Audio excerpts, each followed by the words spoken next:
Moses, wa jud ka kabadlo ani mo tawhana. So carelessness. So kung di ta makialam, no, sa ato ang palibot, we are careless. So dapat makialam ta, no, for the sake sa ginatawag nga orderliness. Karon ikatulo nga parable ni Ginoong Kristo is about the lost son. So diha sa Luke chapter 15:24. So dinhi, doon ay verse nagaingon. For this sa parable of the lost son. For this son of mine ingon ang father. For this son of mine was dead and is alive again. He was lost and is found. Okay. So kung kabalot ta sa story sa prodigal son mao kini. Isa kadlaw ni ana ang manghod, duha sila migsuon. Ang manghod miingon si ang papa, nagig-transact, may tungod siyang inheritance. Ingon siya pa, gusto nako kuhaon akong bahin kay gusto ko nga magkinabuhi nga independent. So ang papa ning sugot kay sa unang panahon di ay ang son lalaki dunay katungod mo transact sa iyang ginikanan when it comes to his inheritance o gitugutan. Og dito ang iyang kwarta iyahang gikinabuhi sa lain nga lugar in a wild living. So adto na siya sa kalugar nga free siya, way mobadlong niya, daghan siya barkada og hangtod nga no bisan unsa kadagan sa kwarta mahurot gyud na. Labi na sa pag-spend nimo nga wild. Mahurot gyud na siya. So niadtong daghan pa sa kwarta, daghan kay sa amigo. Katungan na sa kwarta, papo sa amigo. Nga naman na, no? That's why, klaro kaayo ang panultion nga, no money, no honey. Okay, so bantay tana. Bantay tana. May kwarta, di ka uyab. Gasto kayong uyab, no? Uyab palang gasto na. Okay. So, niabot ang usa ka depression o kinagataw nga inflation sa mga lugar. Katong naa ang son. O nahurot iyang kwarta. Hangtod nga, niabot nga wa na say nahot. Wa na say kwarta. Wala na po si amigo. O nangita siya og trabaho, wa na trabaho kay nga naman tungod sa maong sitwasyon. O iyang gihari iyang kaugalingon, volunteer siya ning adto siya sa kining trabaho og magpakaon og baboy. O wa na gyud siya kaon, apil siya kaon sa pagkaon sa baboy. Samtang siya gakaon, ingon siya, ano mag-antos mo ko dire? Pa nang hinubra magani ang mga pagkaon ug ang akong ang ilang mga trabahante namo dito insakto og kaon, iya ko dire nag-antos. Ngano di mo ko mobalik? Mobalik ko. Unya, pagabot ako dito, mangayo kog pasaylo sa akong amahan. Miingon ko, amahan, nakasala ko, batok sa langit o kanimo. Ayun na lang ko tawag ang imong anak, isipan na lang kung isa sa imong masulugoon. Nag-practice siya, nag-rehearse siya. O ning-decide siya nga mubaya atong lugara o nakauli siya. O di ay makaigsuunan, pagbalik niya, pag-uli niya, dapit na siya siyang balay. Nakita siya siyang amahan, rugged na kaayo, gitagbo siya, giyakos. Di ay sa pagbiya sa anak, nagpaabot na og sugod ang iyahang amahan nga mubalik siya. Ingana kadako sa gugma sa gitawag amahan. So, ato ang lesson ka nag-ingon, man's rebellion, no, ang pagka-rebelde sa tao. Like klase ang mga rebelde, no, sa tao. Una, rebelde sa ginikanan, mulayas. Uban, rebelde sa nasod. O uban, rebelde sa Ginoo, no, sa Dios. So, unsa nga mga ilhanan sa mga tao nga ng mga rebelde, unya nahibalik sila dinha sa sabakan sa ilang gilikanan, panggobyerno og diha sa Dios. It is mo na ato ang pagahisgutan karon. Okay. Doon ay presentation sa una dito sa Mua ba? Okay, grabe man kayong NPA sa Mua. Infested ang amo ang lugar, makilala, Kilapawan, paado nagdabaw. Infested kayo sa NPA. So karon, doon ay presentation nga gihimo during ang town anniversary. Doon ay nagsayaw ba? Ang isa sa audience, ang governor nga invited sa mao nga okasyon. Doon ay nagpresent. Gisayaw niya og kinibitaw ning kanta sa asin bitaw. Pagbabalik. Bayan ko nan ka, ako ngayon nag-iisa, patawarin mo ako. Pagpresente anak kay aksya as rebel ba? gisayaw niya na basta kadaghan ng hilak ang amo ang governor, grabe pagka-impress niya. No, kada bitaw ang act of kuan ginatawag nga repentance. No, mo nay pinaka-importante para ma-restore ikaw balik sa sabakan sa kung asa kagikan. Okay, so man's rebellion, daghang klase-klase, natural na siya, pero importante, go back. Og diha sa pagbalik, doon ay isa kabutang nga paghimuon. So ang story mahitungod sa prodigal son, naga-picture out, mahitungod sa kinatibukan, mankind's rebellion against God. Ngano rebellion man? Romans 3:23 nag-ingon, ang tanan nakasala og nawad-an, nakabsan sa himaya sa Dios. Og ang amahan sa kining prodigal son, naga-picture out, mahitungod sa God the Father's love o immeasurable love ngadto sa human race. So mo na siya ang story. Okay, so sa issue, running away from home. Issue sa anak, running away from home. Pangutana, nakaagi na po mo layas-layas yung balay? Lolo, layas pa. Layas pa lang. Nagplano pa lang? Sa una pa di ay nino, nilayas-layas, mga bata, mga anak ba nga mangluod, unya. Okay, so karon daghang mga tao, labi na gayod yang people. Matod pa ni Billy Graham sa Amerika, grabe kayo ang mga young people nga naglayas gikan sa ilang panimalay.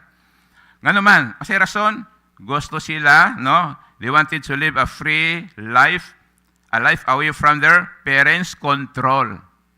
Di magpa-control ba? Okay, they are trying to find satisfaction in life, no, outside the parents' home or the parents' control.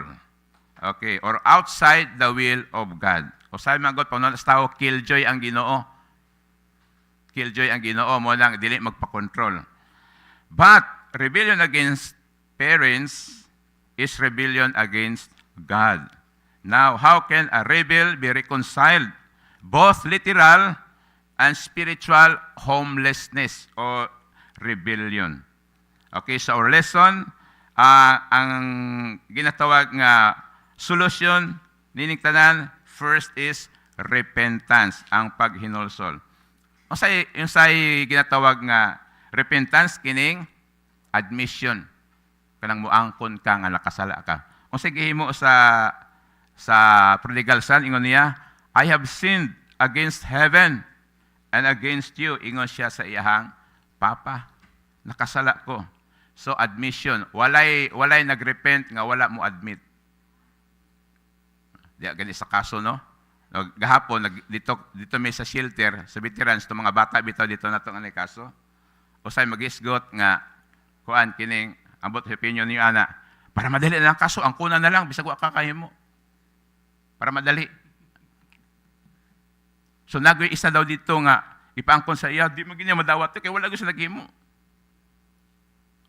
Kay kung muangkon ka, sulbatanan, pero dili ka muangkon, daghan pang proseso nga paghimuon. So, nga na usahay ba? Pero kung tinuod yung ka nga nakasala, no, labi na di sa Ginoo, ang pag-admit lang no nga Ginoo nakasala ko. Okay, so that's the solution nga ma-reconcile ang isa ka tao. On the other hand, do you believe that some people are literally home but spiritually homeless? Totoo ba ta? Daghang nga mga tao nga literally home, nindot kay balay, mansion, makanindot na kayo, but spiritually homeless. Sa spiritual. Daghan kaayo ngan ani nga mga tao karon. Sa literal lang nindot kaayo pero sa spiritual aspect niya homeless siya. So mo na isa ka mga butang nga atong i-trace up usab sa ato ang kaugalingon. Doon na po yung mga tao nga literally or physically alive but spiritually dead. Mo ni ingon ni Jesus Christ, ingon niya, let the dead bury their own dead. Pasagding mga patay nga molubong sa ilang mga minatay. Ba di ba sabot?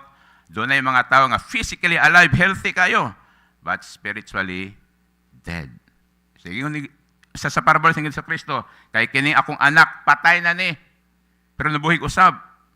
Nawala, o karon na hikaplagan. Okay. So, repentance brings a man home. And repentance restores life.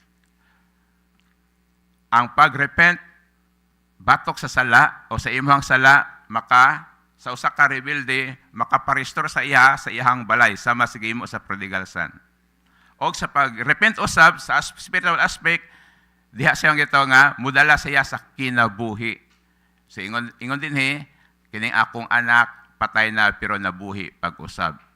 Pinagi sa repentance, ma-restore ang kinabuhi sa tao. Ang itaw nga spiritual life, which is very important kaayo. Ikaduha is turning from sin. Turning from sin. Ingon pa sa prodigal son, I will set out and go back to my father. Sa diha nga, admit niya iyang sala, ingon siya, okay, mobiya ako din kay mo balik ko sa ako ang amahan.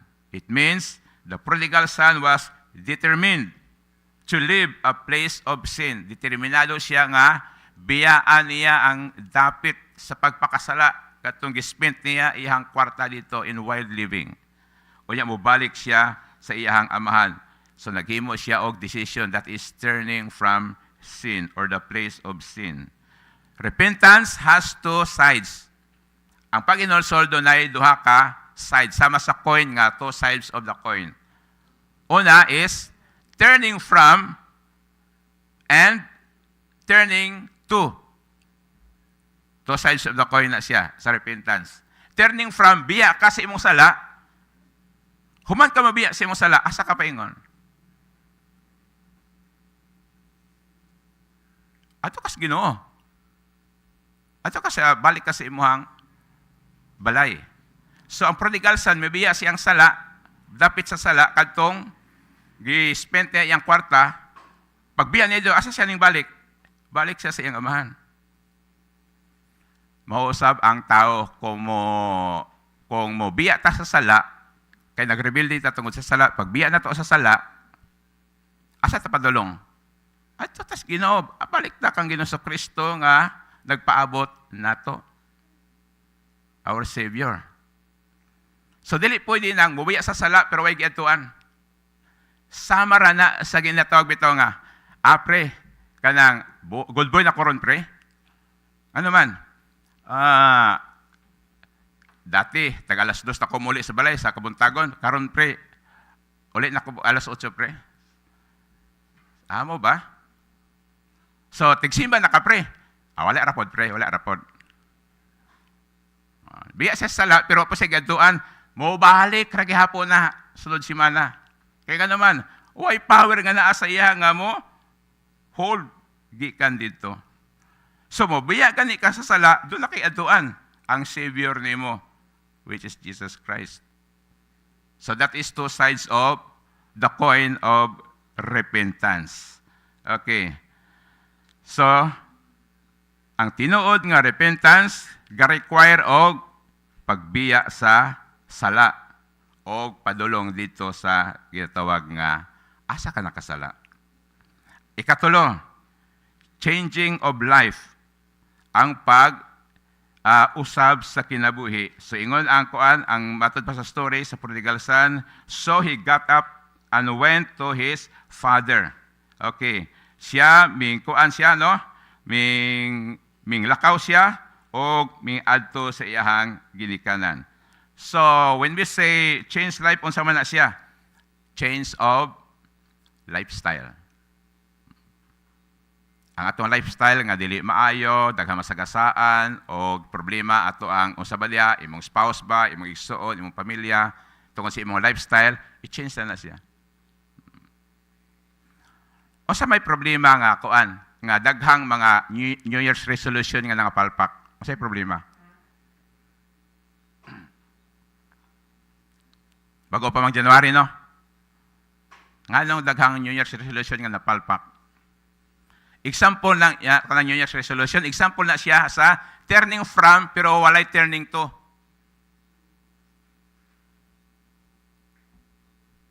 So, New Year's resolution, this time, pag simana, pero pag abot na sunod, balik na po sa dating gawi. So sa habit nga naman, wala siya gipadtuan, gipasilungan nga power nga mo preserve sa iya gikan didto.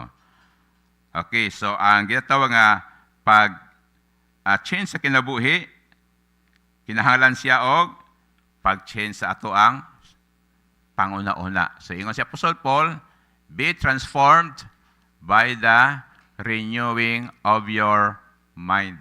Kinig yung atong mind, oh. Grabe ni. So doon ay gitawag, doon ay book ako nabasa, Battle of the Mind. Usa kaning yel sa temptations, ang battle dire, nahitabo. Himuon ako ni Dili. Saan ka na? Problemi man. Dili lang siguro. Na battle of the mind din he. Usa kaming yel din ha. Grabe ang battle din he. That's why, ma-resolve na ang battle dire, kay para wa na problema. So kung dili ma-resolve dire, action gina mo gawas gina siya. That's why, iyo si Apostle Paul, be transformed by the renewing of your mind. So on the other hand, changing life means change lifestyle. We have to practice righteousness. And we have to practice holy life. Kay kumanban sa Ginoo, ingon niya, be holy because I am holy. Okay, number 4. Rejoicing in heaven. Okay. Jesus said, I tell you, there is rejoicing in the presence of the angels of God over one sinner who repents. Okay. Sa lost of the parables of the lost sheep, o sige solitos katapusan, sa maong paagi, there is rejoicing in the presence of God over one sinner who repents. Sa loss of the coin pod, therefore, there is rejoicing in heaven over one sinner who repents. O dirin na po sa prodigal son, mo gihapon, there is rejoicing in heaven or the angels of God over one sinner who repents. So doon ay pangutana diha ba? What do you think? Was there a time where the angels of God in heaven rejoice on account of you? Sa iyong papaminaw sa imong kaugalingon, nag-rejoice na ba ang mga anghel sa langit tungod sa imong pag-repent? Na-imagine ba nimo nga agrabi ang pag-rejoice sa mga anghel dito sa presensya sa Ginoo ni adtong nag-repent ko sa akong sala? Mao nagisulti ng Ginoo Kristo din eh. So what do you think? Nahitabo nakaha nga nag-rejoice na ang angel sa langit ni adtong pag-repent nimo nga tinuod sa imuhang mga sala, pag-admit nimo sa imong sala diha sa Ginoo. Ninduta no? Di day basta-basta. Sa isa katawo nga nag-repent, nag-admit siyang pagmakasasala, atubangan sa Ginoo, ang tibok langit, ang mga angels, nga di maihap, kanang angels, ang ginaganon sa angels, di na masulod sa calculator, sa kadaghan. O niya mo online, nag-rejoice sa diha nga nag-repent ka sa imong sala. So, sa atong personal, nakayong ka ba nga, wow, sa atong tuiga nga ang anghel sa langit nag-rejoice tungod kay nag-repent ko sa akong sala, atubangan sa Ginoo.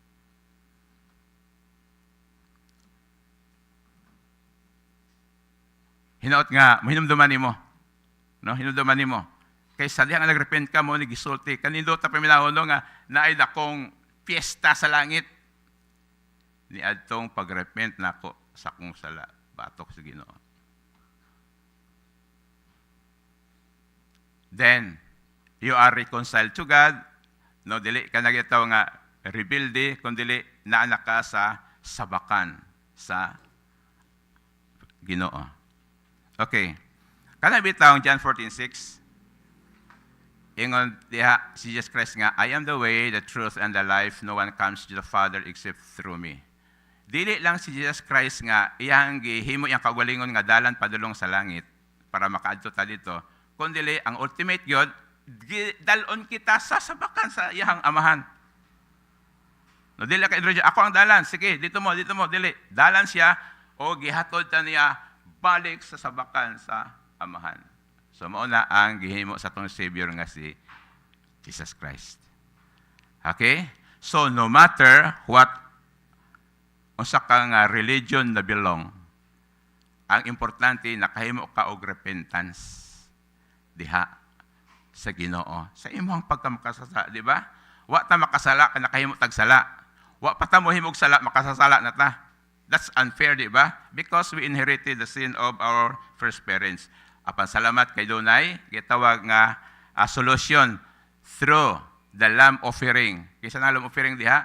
Ingon si John the Baptist, behold the Lamb of God who takes away the sins of the world. Kisa to?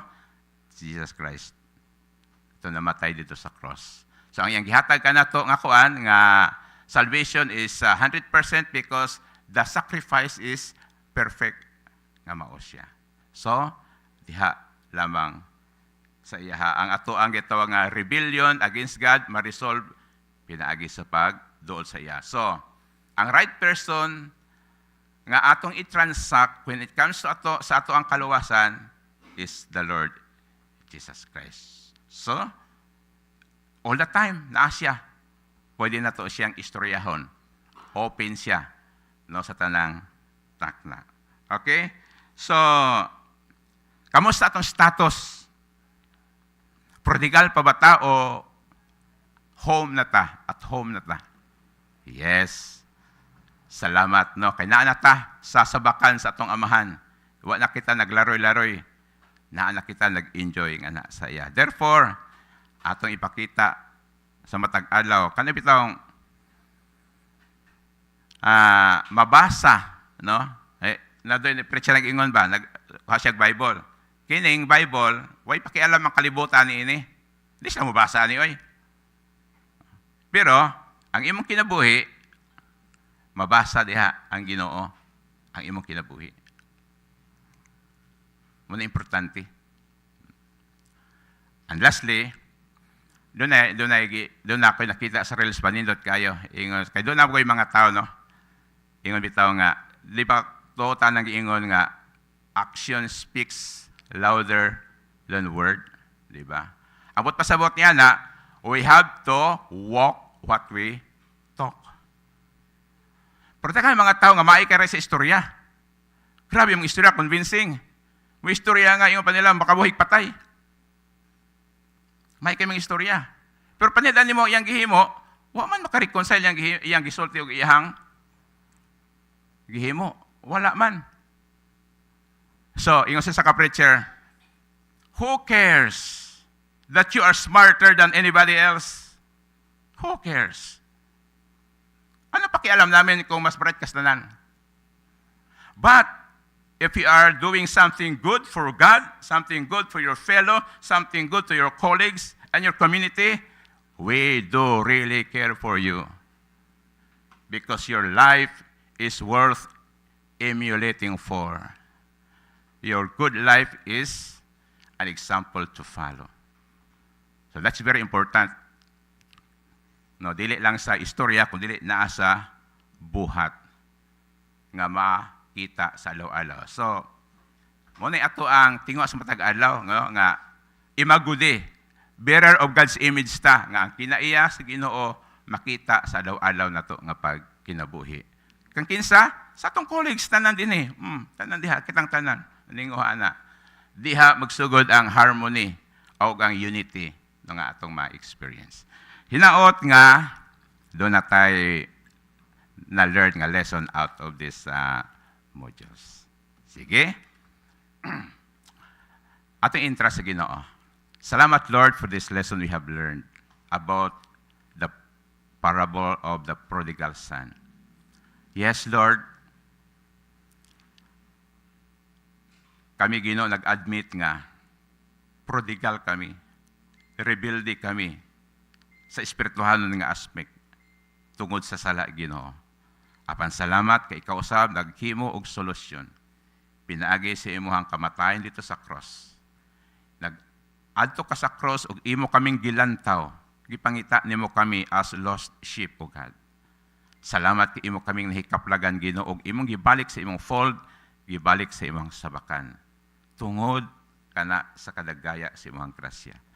And now, Lord, nga kami, Ginoo, naa sa imong panimalay, hinaot nga sa among pagkinabuhi, Ginoo, magiging harmonious ang among tinguha, Lord. Paano namo, Lord God, ma-reflect ang imong image, Lord, sa alo-alo nga pagkinabuhi. Sa amo ang trabaho, dinhi Ginoo, sa munisipyo, O God, hinaot Ginoo nga mahimo kaming blessing sa isag isa. Sa among mga colleagues, O Lord. Nga wa kami laing himuon, Lord, una-unaon, paano kami makahimo og maayo sa mga sikataw, sa mga office mate, O Lord, sa amo ang municipality, Lord God, sa LGU, Ginoo. That's why, ang iyong mga anak, Lord, mga legislators, nga magahimo silang session karon, palayin kami gaampo, ang imong kaalam lang iton, maana kanila, o ikaw magaguide ka nila, Ginoo. Ang tibok LGU family, ang imong protection, o blessing, o ang whole Ipilineus, O Lord, ang mag-claim amahan.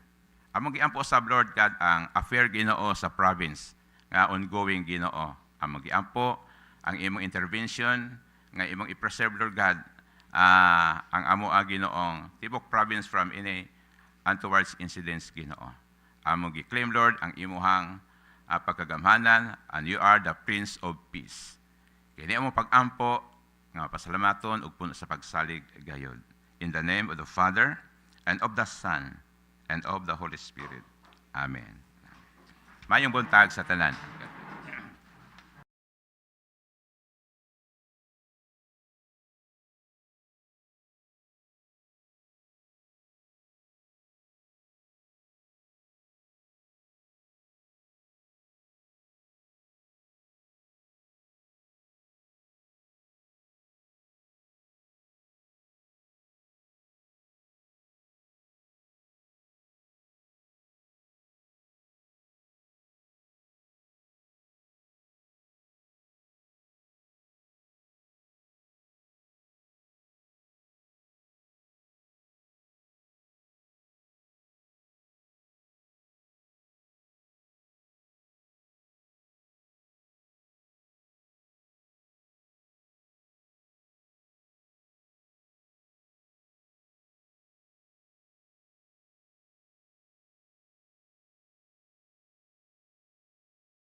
I'd like to request everybody, including our staff and our visitors, to please rise as we welcome the Sangguniang Bayan Mace and together with our presiding officer, Honorable Anamel Camacho Oligario, and the Sangguniang Bayan Secretary Estelita S. Igia.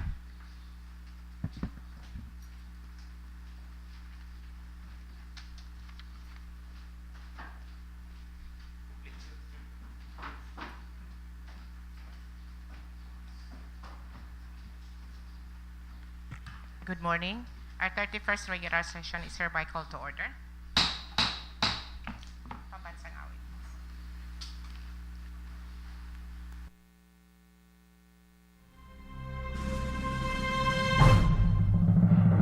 Kayang magiliw, telas ng sinatanan, alam ng puso, sa dikit mo'y buhay. Lupang hinirang, tuyag ka ng magiting, sa mandulupin, di ka pasisingil, sa nagatak tutok sa simoy at sa langit ang pagaw, ay hinatang tulang awit sa pagkayang minamahal. Ang isang ng matawad mo'y tagumpay na nagtitindig, ang bituin at araw niya kailan pang ay di magtitindig. Luman ang araw ng warhabit pagsinta, buhay langit sa piling mo. Ang hindi kaya na pagkay mga amin, ang mamatay ng dahil sa'yo.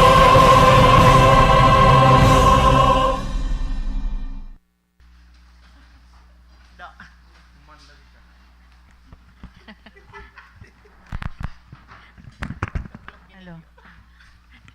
Chika gining ulit tao ba? Okay, good morning. Can we ask our secretary to call the roll, please? Okay, good morning to each and everyone. Welcome to the 31st regular session. Present for today's regular session, Madam Chair, the following.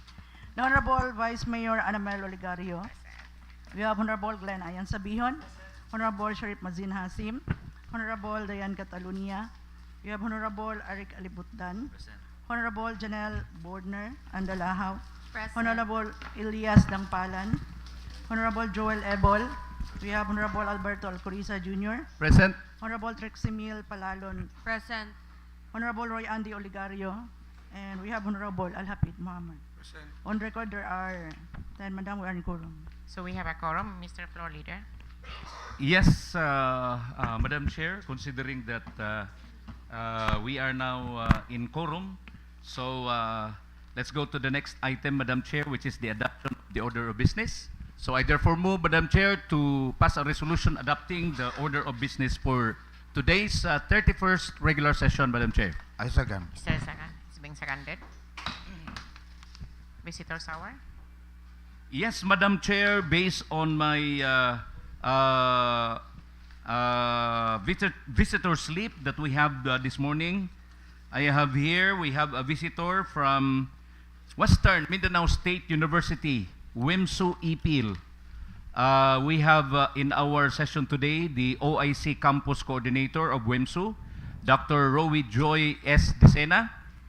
And her purpose in coming to our session, Madam Chair, is to present a policy brief on the proposed transfer of ownership, donation of WIMSU, Ipil Campus, and transfer of the 20% share of WIMSU main campus from tuition fee collection amounting to 5,605,404 pesos and 78 centavos. So, Madam Chair, we'd like to welcome Madam Chair. Before that, we have to Madam Chair. suspend the rules, please. Madam Chair. I move for the suspension of the rule. Okay, sir, in a to second for the accommodate suspension our of the rule. visitors. In a second? Second, Madam And Chair. second, the rule suspended to accommodate our visitor. And Yes, let's acknowledge first the presence of Honorable Hasim. Good morning. Okay, ma'am. Okay, Ma'am Joy, Dr. Rowie Joy S. Dicena. The floor is yours. It's all yours. All yours. Okay, yes, sir. Good morning, Good morning. Honorable Presiding Officer, Vice Mayor Anamel C. Oligario, our distinguished members of the Sangguniang Bayan, ladies and gentlemen, good morning. I am Dr. Rawi Joy S. or Subong Dicena, and with me are Dr. Gose and Ma'am Maria Michelle Helar. And I am representing the Western Mindanao State University. Currently, I am the officer in charge as campus coordinator of Ipil campus. I have only recently assumed this responsibility just 2 weeks ago. And it is with humility and respect that I stand before this honorable body today to speak on a matter that is vital to the continued growth of the higher education in our municipality. I stand before you today on a matter of privilege to respectfully seek the guidance and support of this honorable body regarding the status of the land donation or possible use of the property for Western Mindanao State University Ipil External Campus, and to present options available to ensure its continued growth and sustainability. The WIMSU External Campus was established in year 2000 under the umbrella and strong support of the local government unit Ipil, with a shared objective of bringing accessible and quality higher education closer to the youth of Ipil and the nearby municipalities. From 2000 to 2018, the campus operated through this partnership, playing a vital role in community development and human capital formation. In 2018, with the implementation of the Universal Access to Quality Tertiary Education Act, WIMSU Ipil transitioned into a free tuition fee system, significantly increasing enrollment and opening doors to higher education for students from economically challenged backgrounds. At present, the campus offers degree programs that respond to the local needs, particularly teacher education and allied fields, producing graduates who now serve both in the public and private schools in Zamboanga, Sugay, and beyond. As the demand for higher education continues to grow, WIMSU Ipil envisions the expansion of its course offerings, particularly programs that are aligned with the manpower and development needs of the municipality and the province. However, the realization of these plans is directly dependent on the availability of adequate and sustainable campus facilities. At this point, I wish to clearly emphasize the urgent need to improve the physical facilities of the campus, including the construction of additional classrooms, learning spaces, and other essential infrastructure. These improvements are necessary not only to accommodate a growing student population, but also to maintain quality standards in instruction and learning. However, despite WIMSU's readiness and commitment to invest in campus development, there remains no clear or formal agreement between the local government unit of Ipil and WIMSU that would authorize the university to undertake permanent improvements on the property.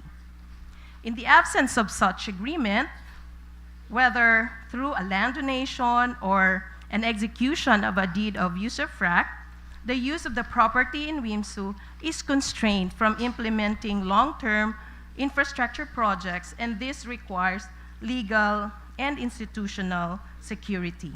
This situation respectfully calls for the consideration and support of this honorable body. A clear agreement will not only empower WIMSU Ipil to responsibly improve its facilities, but will also ensure that all developments are aligned with the policies, interests, and ownership of concerns of the local government unit. It is important to underscore that education in WIMSU remains tuition-free, making the campus crucial avenue for inclusive and equitable access to higher education, not only in our municipality, but in the province. Despite its limitations, WIMSU Ipil continues to bring honor to Ipil. Recently, the campus produced top 4 placer in the September 25 licensure examinations for teachers with a 100% passing rate among our first-time takers. A clear testament that quality education and dedication of its faculty, staff, and students.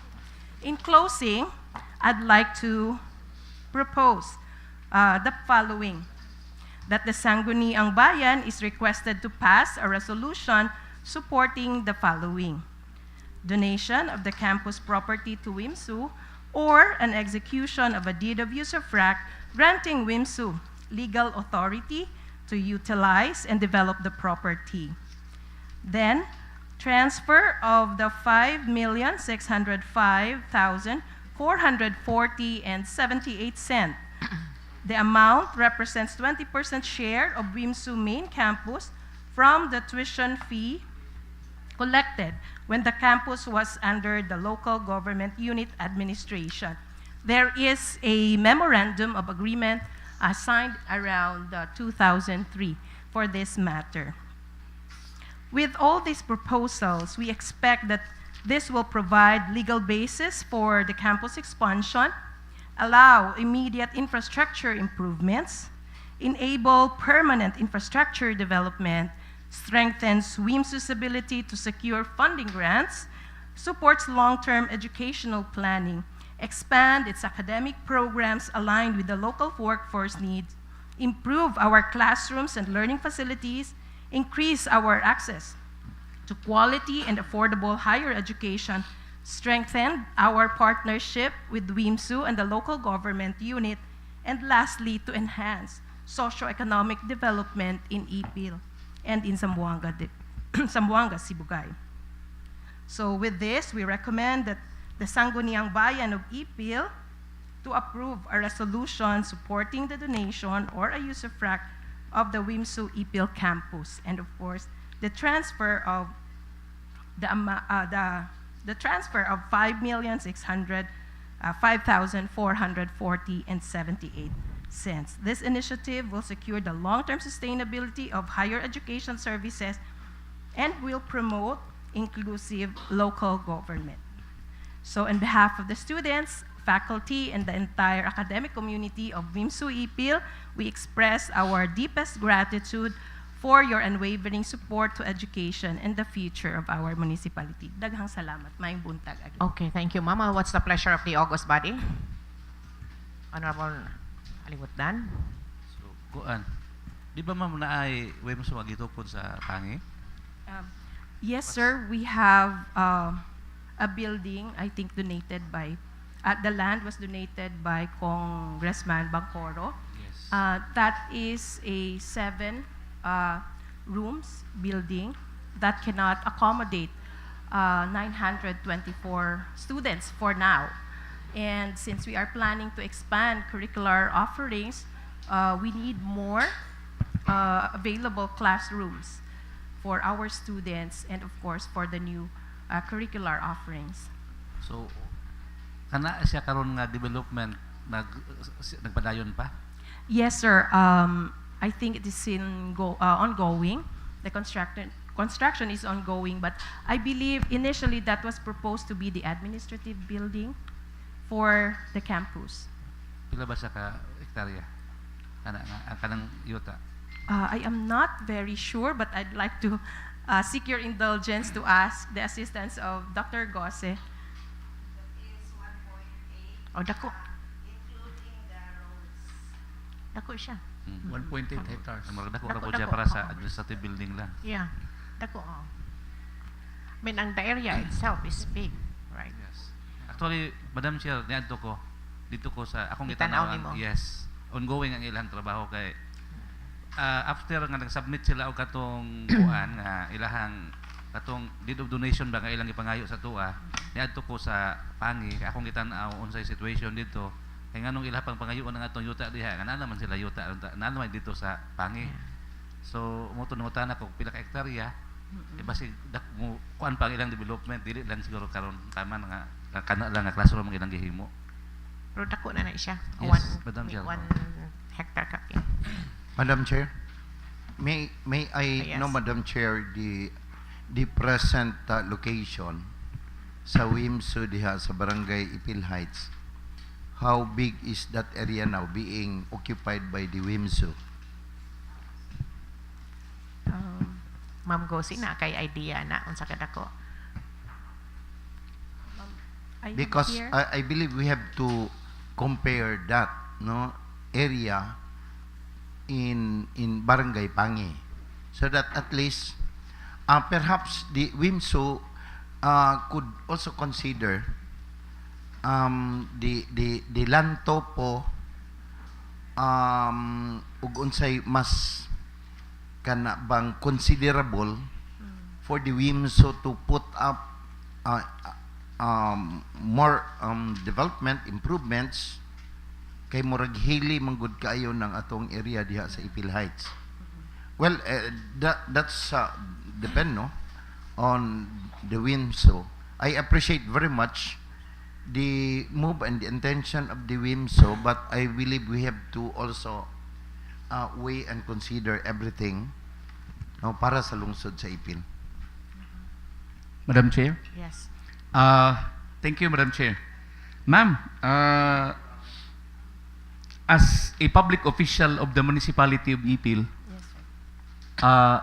of course, I'd like to extend my warmest thanks to WIMSU and of course LGU-Ipil for forging an agreement sometime in the early 2000 that both Ipil and WIMSU will promote education in the municipality of Ipil. That's the reason why we had the WIMSU ESU during the time.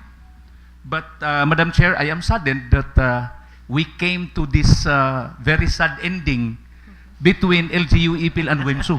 Yes, this is sad for me because at the same time, I want that Ipil will remain in its status as the educational center of not only Zamboanga Sibugay, but a portion of Zamboanga del Norte, a portion of Zamboanga City, and parts of a portion of Zamboanga del Sur. People are coming to Ipil to study, and that's the reality. And we are now coming to a point that we have to make a decision. Unsa man gid ni? Now, I am just amazed of how you made this recommendation that you are strongly urging the Sangguniang Bayan of Ipil to approve a resolution. You know, this is very hurting on our part. Yes, because instead of you praying that the Sangguniang Bayan will help you, you are strongly urging the Sangguniang Bayan to make decisions in favor to your concerns.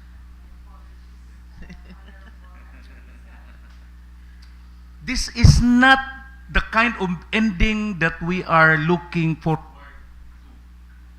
We want to look into an ending that everybody is happy. WIMSU will expand, Ipil will move on, you move on also, and ang ako lang yun nga concern diri is anyway, you are giving us also the second option, which is use of rock. But what strikes me secondly is that you are urging us strongly to return the 5.6 million to you. My only concern, Madam Chair, is I'd like to suggest that we will call out the agreement that we had with WIMSU. Naaba po tayo singlunon sa WIMSU, Madam Chair? Actually, kapila na nagibalik-balikan sa atong accountant dito sa Zamboanga during my time. Promise lang sila. Muanhi, makig-istorya, but walay nahitabo, ma'am. Aning 5. Siguro nagkadako na ni karon. Kay sa akong sa tinuod lang ni ma'am ha. Kay actually we will be happy mi ma'am kung mabayaran ba pud ni ang LGU, kay this is a big help pud sa LGU dinhi sa budget namo. Madam Chair, why is it that they are asking that instead Transfer. of them paying us, it is us who will give back to them Ang- the 5.6 million. Yeah, I think ang nakuha na ko si ma'am, ang reason niya is to rehab, no, para sa development. Ang LGU sa side pod, ma'am, sa akong part, sa LGU side pod, nanginahanglan pod ang LGU anak nga amount. So, I don't know, sa inyo ha, what's the pleasure of the August body here about this money? Madam Chair, concerned. therefore, Madam Chair, this is not a responsibility per se of LGU-Ipil to WIMSO. Because if this is our responsibility to give back to them, then we have to give back. But if it's not, then we have to think it over. Yes, okay, ma'am. go ahead, Yes, ma'am.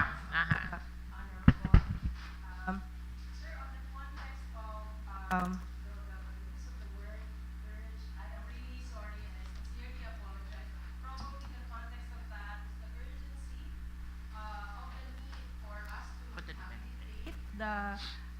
The buildings that we have right now, because we are also considering its topography and its location and the olds, no, or the dates old of the buildings, the structural integrity of our buildings are really compromised as of the moment. And to answer the question posted earlier on the area of our campus right now, I have here a photocopy of the title. Yes, yes, Madam Chair. And it says here that there is around 771 square meters. So approximately, I believe that's around 7 hectares, but it's not fully 7 hectares. developed. There is just a portion of it that is utilized for the campus building. But I believe this title includes the area at the back of the campus buildings right now. And secondly, on the concern of the 5 million pesos, we are just banking on the memorandum of agreement that was signed by the local government unit and Ipil. What year is that, ma'am?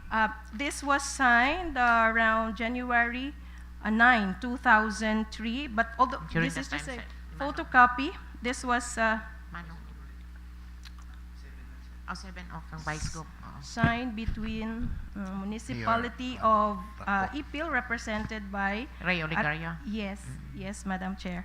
And we are just banking on this document, piece of document that we have right now. And again, our intention is really to just to rehabilitate, because it was also instructed by the good president that if we get to receive the money, it will also be utilized for the rehabilitation of the buildings that we have. But again, sir, I sincerely apologize for the term and the use of the word urge, but probably that was just in the context of the urgency, especially because that was the tall order provided by the president. Thank Okay you so na, ma'am. much. Nagpahungaw lang na siya, ma'am.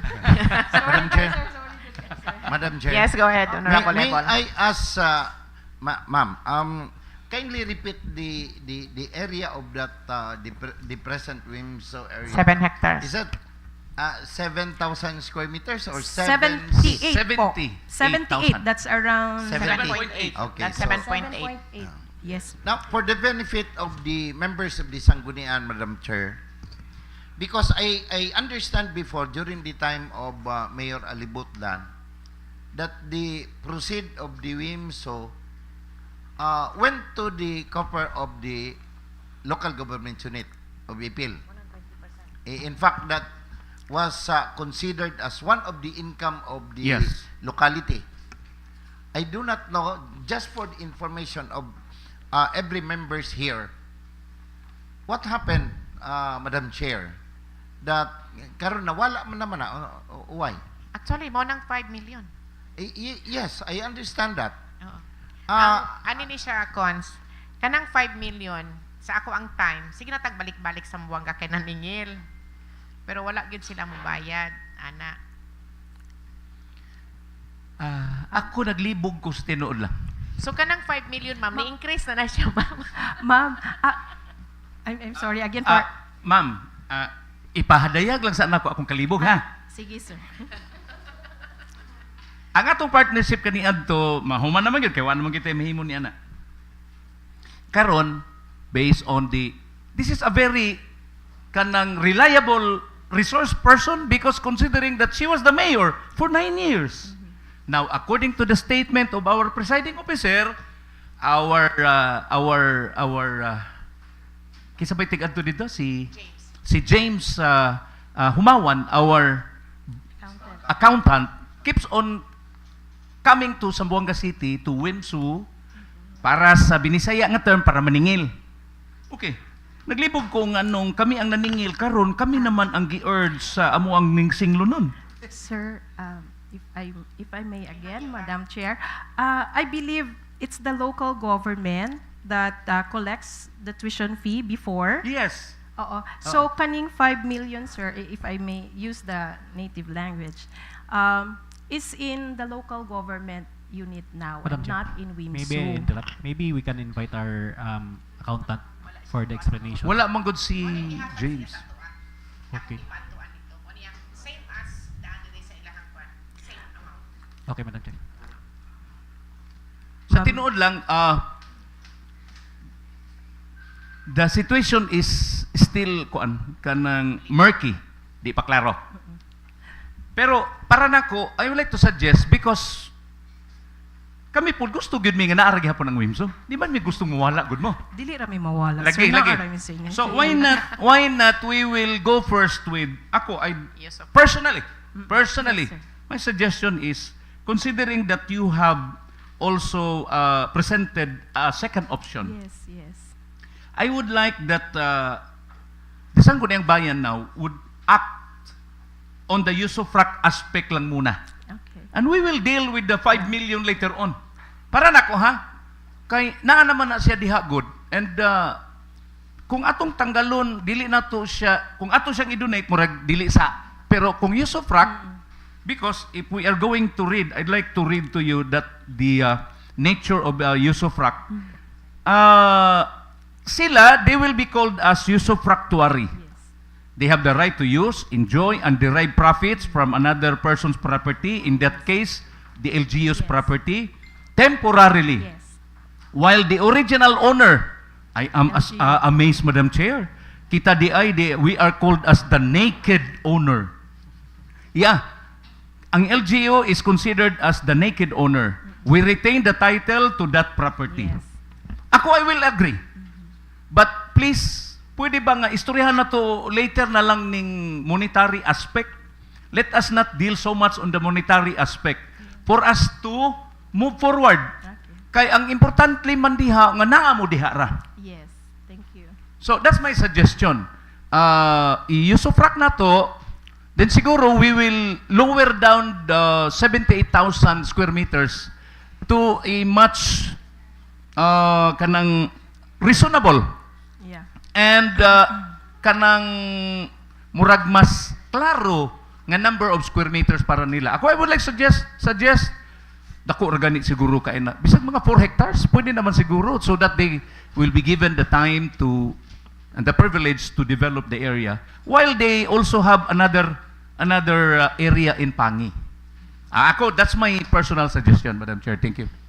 Okay. Okay, Madam Chair.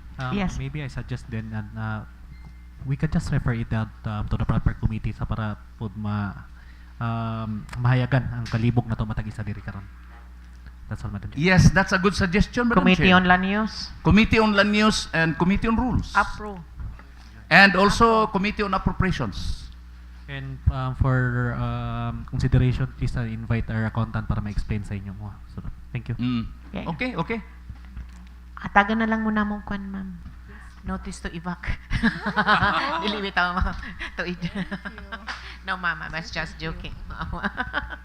So, requesting the Secretary to please put on record that this matter that we are having right now with WIMSU will be referred to the Committee on Rules, Committee on Land Use, and the Committee on Appropriations, Madam Chair. Okay. Okay. Thank you. Thank you, ma'am. Thank you, sir. Thank you. Thank you so much. Okay. Okay, next visitor. Visitor, murag wala naman, Madam Chair. Okay, back to order. Privilege hour? Who Madam wants Chair, to avail the privilege hour? I have a privilege hour. Okay. Good morning, Madam Chair, Honorable Floor Leader, Madam Secretary, and members of this August body. My concern, Madam Chair, is ang rotation sa Ipil Titay Water District, Madam Chair. I think it's very concerning, Madam Chair.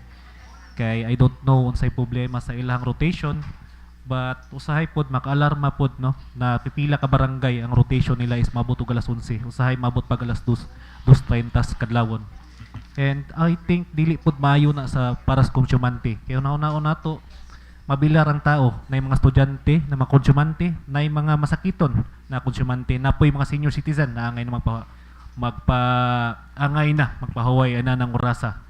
And I think, Madam Chair, maybe I will refer this to the proper committee or send an invitation para matagaan o kalinaw ng atong mga pangutana about sa ilang rotation na nahitabo karon sa ilaha, Madam Chair. That's all, Madam Okay, Chair. thank you, Madam Chair. Secretary. Please send a letter to Itwad. Manager sa Itwad for next session. Okay? Yes, Honorable Dangpalan. Go ahead. Yang ulitaw. Sige. Yes. Kalma kay siya mulakaw ba? Anak ba kay siya ba? Kay siya mulakaw. Hello? Mapuligid yung nilakuan. Okay, Nagini something going on sa iya. Okay. Good morning. Oops. Ikuan mga sandali. Okay, thank you. Honorable Presiding Officer, Good morning. Honorable Vice Mayor Aramil Oligario, distinguished colleagues in the Sangguniang Bayan, ladies and gentlemen, I rise today on a matter of privilege anchored on our shared duty to protect the safety and security of the people of the municipality of Ipil. Last February 5, 2026, the Municipal Peace and Order Council convened an emergency meeting in response to a series of shooting incidents that have understandably alarmed our constituents. These incidents, still under active investigation, revealed a disturbing and consistent pattern. Based on the official findings presented during the meeting, most of, if not all, of the shooting incidents in our municipality were perpetrated by motorcycle riders in tandem, with the assailants wearing full-face helmets, masks, or similar attire that completely covered their faces, effectively concealing their identities and frustrating law enforcement efforts. This is not a mere speculation. These findings were presented and validated by our law enforcement authorities, including the Philippine National Police, who emphasize that the restricted use of such face concealing attire with populated areas has become a serious public safety concern. In view of this, the Municipal Peace and Order Council collectively recommend several preventive, not punitive, measures, foremost of which is the regulation of the wearing of full-face helmets and similar face covering attire by motorcycle riders within critical areas of the municipality. Let me be very clear. The recommendation does not seek to violate Republic Act number 10054, otherwise known as the Motorcycle Helmet Act of 2009. The intent of the Republic Act 10054 is to ensure road safety, and that intent remains respected. What is being proposed is a reasonable regulation, not an outright rejection of national law.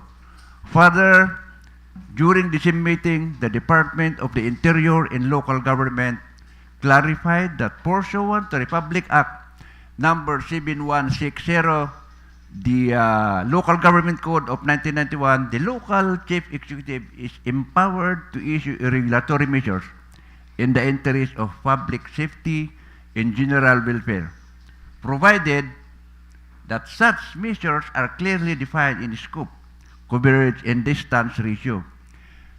Consistent with the legal guidance of the Provincial Director of the Zamboanga Sibugay Police Provincial Office, recommended the adoption of a 6 kilometers distance ratio prior to entering the municipality of Ipil, within additional visibility and security measures may be imposed to strengthen crime prevention.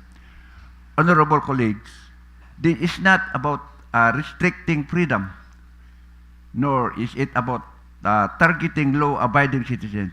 This is about closing operational gaps that criminals have exploited in about giving our law enforcement agencies a fighting chance to protect our people.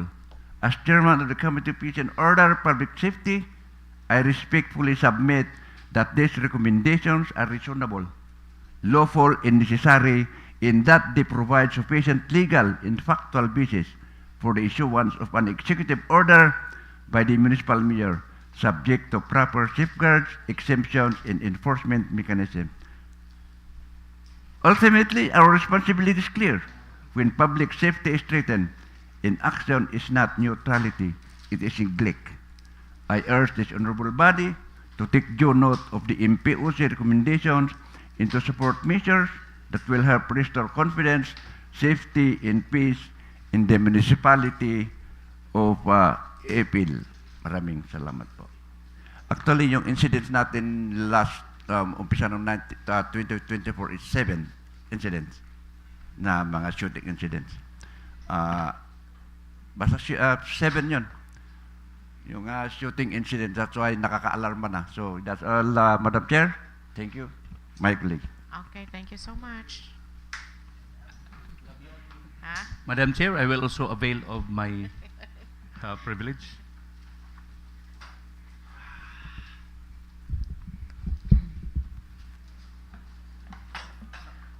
To our Honorable Presiding Officer, Madam Anamel Camacho Oligario, of course, our Secretary, Estelita Silvano Iguia, to the members of this august body, my colleagues, to our staff, and to the people of Ipil, mayong buntag sa tanan, mayong adlaw.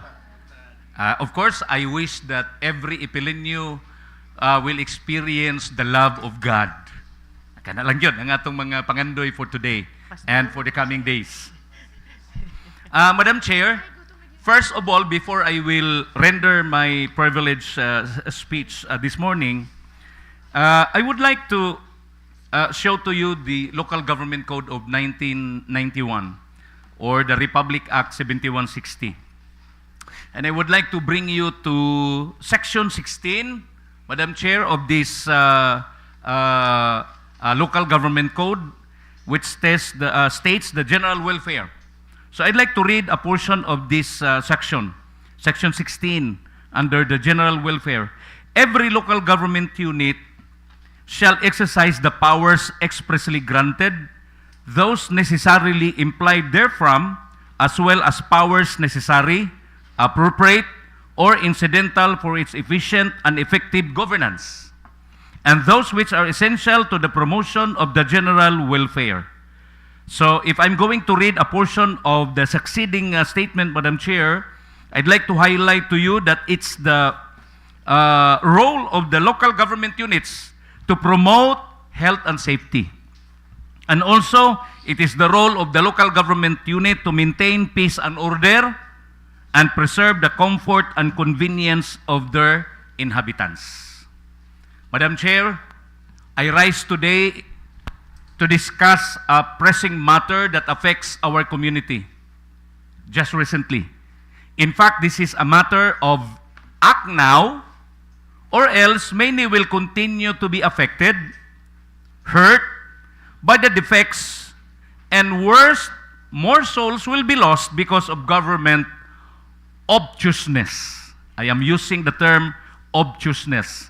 So it's up for you to discover what is the meaning of the word obtuseness.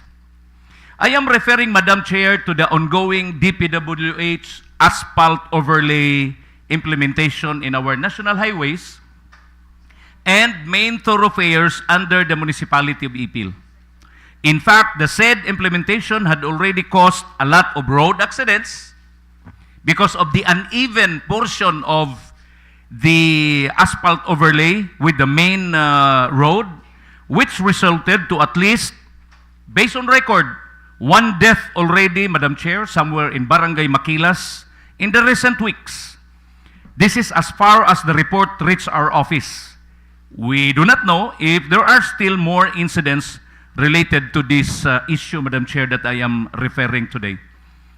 Of course, Madam Chair, we welcome development in our local government unit, as it is, of course, part and parcel of our growth as an LGU. However, Madam Chair, I am calling the attention of our local engineering office to immediately coordinate with the implementing agency, the DPWH and its contractor, to make necessary corrections while they continue the program, the asphalt overlay. Every time the contractor implements the project, Madam Chair, naagyoy uneven portion of the road. Labi na didto sa pinakadaplin, Madam Chair. Ang nahitabo manggod, inig magpadaplin, especially this is true to single motorcycles. Kung magpadaplin ka, labi na kung kusog-kusog po ang dagan, unya maapiki ka, makalit kag kahulog sa daplin. Because doon ay gintang nga mga about 3 to 4 inches. So, mo na hinungdan sa aksidente, Madam Chair. My only concern, Madam Chair, is for the agency to correct immediately. And what are the reasons? And they look immediately, make some corrections for this danger, Madam Chair, nga nag-atubang sa atong mga katawhan. And secondly, Madam Chair, I am requesting in my humble hearts, the committee chairman of the Committee on Market, the Committee on the Market in the Municipality of Ipil, Honorable Joel Ebol, in which, of course, I am also the Vice Chairman. I'd like to invite him, together with some members of the committee, to visit our slaughterhouse. And finally, let us try to look at those equipments that we acquired in the previous years, Madam Chair, so that if those equipments are still usable, then we will immediately look for some kining ni ang mga pamaagi on how to make them usable in the slaughterhouse. Because based on the result of our benchmarking in the different cities of Mindanao, Madam Chair, I was, of course, together with Honorable Joel, we were amazed how the slaughterhouses were being operated by the local government units. And so, with our equipments available, but they are not yet in use, considering also that we need to coordinate with the power provider, Samsoreco too, then I think it's about time that we will do it at this point in time, Madam Chair. And finally, Madam Chair, I would like to inform this august body, my dear colleagues, that includes our presiding, honorable presiding officer, that tomorrow we will be accommodating sometime in the afternoon. What time is that, Madam Secretary? 1 o'clock. We will be accommodating more than 100 visitors to the Sangguniang Bayan of Ipil, Madam Chair, and these visitors are also government workers, Sangguniang Bayan members, vice mayors, who will be visiting our Sangguniang Bayan to also benchmark. And I am happy that Ipil now is one LGU in the entire region that other LGUs are going into to benchmark. So they are going to benchmark how we do our paperless and online sessions in the Sangguniang Bayan, Madam Chair. So I am encouraging every member to be here And I heard that the Honorable Vice Mayor will also help us provide the snacks of unsa tong imuha, Vice? Mag-amot lagi mi, pero ikay luto sa katong unsa to? Unsa tong imuhang lutuan? Request niya katong spaghetti. Spaghetti.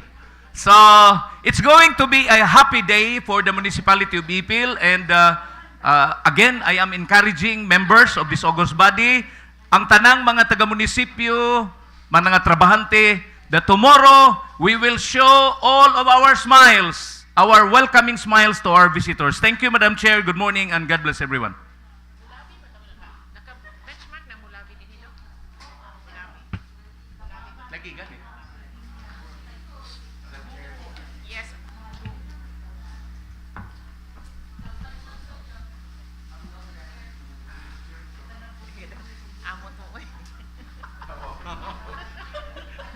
Of course, no? Of course, because when we were in different places in Mindanao, as we have undergone our lakbay aral, we were met by different LGUs with complete accommodation and of course smile.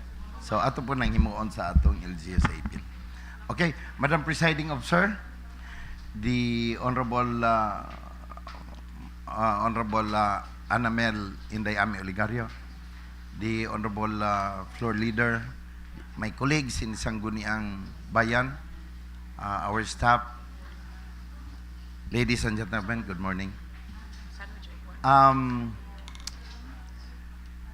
have three concerns, but before I will start, I would like to extend my deepest and my heartfelt thanks in behalf of the Ipil Central Market Association to the Honorable Vice Mayor Inday-Ami Oligario for extending your help, as the members of the Ipil Central Market Association were very much accommodated in Davao City.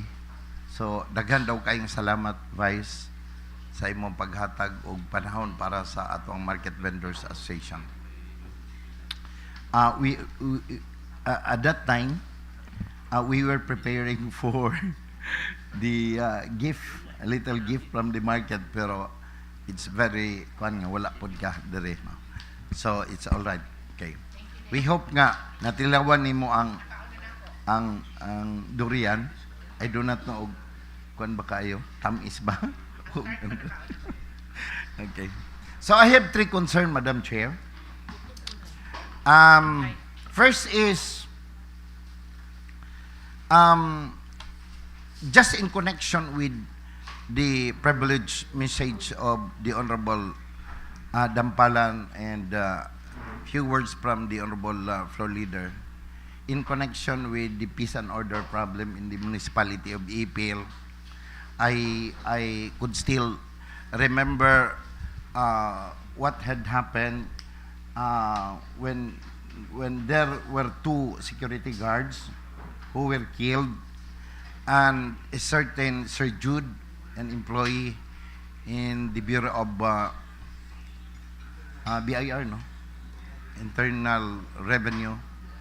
And after that, there were series of killings. In fact, katong last week na. So this is very alarming. And so perhaps this representation would like to request that there is a need for the PNP to also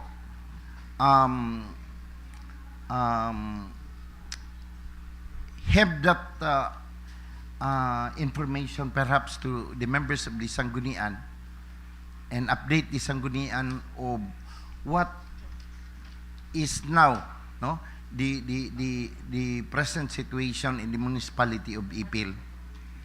Kay murag alarming na jud kaayo ni siya. By next regular session kung pwede ato at silang ma-invite sa session Sangguniang Bayan. Second, I was very surprised because when we when Sir Malik, the I do not know what's his position in the Samsorekutu, when he was in the Sangguniang Bayan last time, I understand that based on his explanation, he was appealing to consider a certain percentage of an increase. A certain percentage of an increase in our electric bill. But what is now happening is that there is an increase of 30 to 40%. Just imagine 30 to 40% of our electric bill. Correct. Anak yun. Where in fact, as what I saw in the news last night, in the Metro Manila nga ilang electric bill, there is certain consumption ba? Ang gibutang dito nga, from 300 kilowatt, na certain amount nga i-add on sa iyang electric bill. Certain amount. I was able to see murag plus 67 pesos lang siya for every 300 kilowatt nga use. 400 kilowatt, 500 kilowatt is already another figure na pud nga an increase. Pero in our situation in Samsorekutu, just imagine we were paying now 30 to 40% increase. It's very alarming, Madam Chair. So that is why I would like to again suggest that the any representative from the Samsorekutu be invited for the next regular session to enlighten us unsa bay nahitabo sa ato ang Samsorekutu karon. And finally, Mr. Chair, Madam Chair, yes, I agree with the Honorable Jong Alcurisa that we have to consider also the what is this? The use of our slaughterhouse, the procurement of our facilities there that murag dugay-dugay na nga panahon nga wala siya naggamit. So meaning there was no study, no, nagi-purchase na dayon dili siya magamit considering the actual area of our slaughterhouse. That's why I am in my idea that perhaps if that donation of the Honorable Congresswoman Congresswoman Hashim be realized nga mo donate og 50 million ba to nga for slaughterhouse in the municipality of Ipil, ug pwede himo na lang siyang separate nga slaughterhouse. Kaya nga tong slaughterhouse karon ug ato na siyang i-consider for hogs and beef, no, large cattle, hogs and large cattle. It's very what is this, very limited ra jud kayo ang atong space. That's why ug naa manggaling to, perhaps we'll consider that our existing now be only exclusively be used for hogs, and it would be a separate slaughterhouse for large cattle, and perhaps even we could consider that as halal baka nga kuan para pud ato ang irespetoon ang ato ang mga Muslim brothers and sisters nga dako pud og porsyento sa lungsod sa Ipil. Another thing is that I would like to emphasize, Madam Chair, that unta ang ato ang gihimo nga lakbay aral, benchmarking, will be put on a proper context. Dili kay pagkahuman wala na. So nasayang kayo itong gastos gobyerno nga ato ang kwartas gobyerno nga atong gigamit. Last week we were able to we had our meeting in the public market together with Konsehal Joe Alcurisa. we were there. We discussed with the market vendors. The MIDO was there, and other members in the MIDO. We agreed that para masugdan na jud nato, do not allow selling of vegetables within the fresh fish section. And according to the MIDO, there are 2 personnel now assigned in the fresh fish section to monitor ang diha sa isdaan. Pero maura man gihapon. The other night to ako dito mga 6 PM nagtugtuyo kog isdaan, naara gyapon nagbaligyag vegetables. So I do not know. That's why I am now planning to call up a committee meeting, and perhaps inviting now the members of the Committee on Market to have a committee meeting on Friday. If we could be available in the morning lang kay murag na ay meeting sa in the afternoon. So in the morning at 9 o'clock in the morning, and let us invite the MIDO and the slaughterhouse. One thing, Madam Chair, we were there in Tagum City. Maramag doesn't utilize even a liter of fuel sa ilang slaughterhouse. Ang ilang gigamit, firewood ra jud. In fact, they are now even slaughtering up to 100 heads. Diba? 100 heads. In 1 hour. In an hour. In an hour or 2 hours. More than 100 heads. Pero sa ato, my God, ang atong consumption sa fuel, I do not know. No? That is why I am now very, ingon ko nga, pwede unta, ato ning i-discuss as early as possible, no, together with the concerned offices. Okay. So that's all, Madam Chair. Thank you very much. Good morning.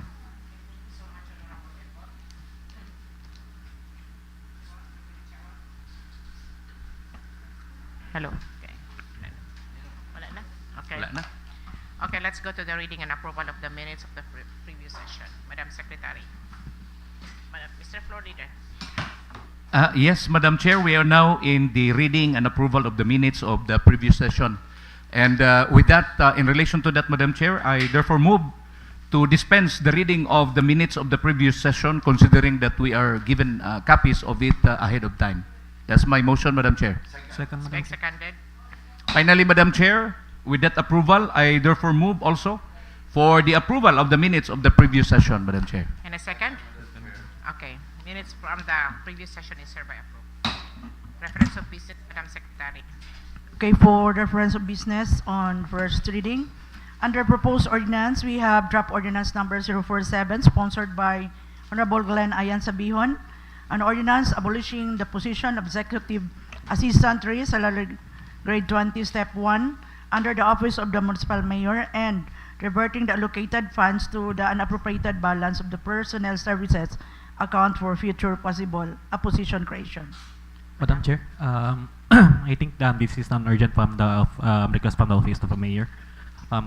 This is ground rules kasi is sa DBM is the highest salary grade under the assistant department head is only salary grade 19. Therefore, the existing vacant position could not be filled up due to such limitations and prohibitions. And I think this is urgent, Madam Chair, so I move for the urgency, Madam Chair. Can I second? I second, Madam Chair. I seconded. And I would like to move to convene this body on committee of the whole, Madam Chair. Committee to second. Second? I second to that motion, Madam Chair. I seconded. Madam Chair, I'd like to move for the approval of an ordinance abolishing the vacant position of Executive Assistant 3, salary grade 20 under the office of the Mayor for reverting the allocated funds to the unappropriated balance for the personal service account for the future position creation, Madam Chair. And a second? I second, Madam Chair. Second discussion? Discussion, Madam Chair. Yes, go ahead. For the record, I just want to hear from the proponent himself the best reason why we abolish this Executive Assistant 3 Okay. under salary grade 20, Madam Chair. Sa ground rules sa DBM is only salary grade 18. Dili siya pwede salary grade 20 ang executive assistant. Okay. 3. So manang next Wednesday mag-create na po og item for salary grade 18. I-rename lang natin ito. Okay. Pagamyan na nako. So, meaning, Madam Chair, there will be another ordinance Another ordinance for the creation of the required salary grade And the 18. funds will be get sa kaning salary grade 20. Okay, okay. So, why is it that only now kisabay nag-recommend ani ang DBM. DBM? Okay. Why is it that DBM is requiring this only now? Siguro karon lang siguro nakita siguro. Karoon na nila nakita. Mao siguro akong kwan. Di ba? So, dapat this was recommended by the DPM, Madam Chair, a long time ago. But at least nakita na tong remedy na kato karon kung saan na to pagkuan ani. Mga Pagsulbadan. kuan ba? Nabago na po sila. Mao lang siguro. Oo. So anyway, I am satisfied with the explanation, Madam Chair. It's a requirement by the DBM. Thank you, Madam Chair. Any more discussion? Objection? There having none, motion is hereby approved. I move for this, Madam Chair. Thank you, Madam Chair. I move for the second reading of said proposed ordinance, Madam Chair. I second, Madam Chair. Okay, schedule for next second reading. Second reading. Yes, Madam Chair. Yes. Wala pa na ako na. Wala pa siya naman. Wala pa na human. Awa pa ba naman? Oo, wala pa may third reading. Tama din, second reading pa. Ay, bago na, Jom. Amin akong third na to. Ay, sige na, Jom. Kaya sa second reading na to siya. Okay, no? Okay. Second reading Okay. siya.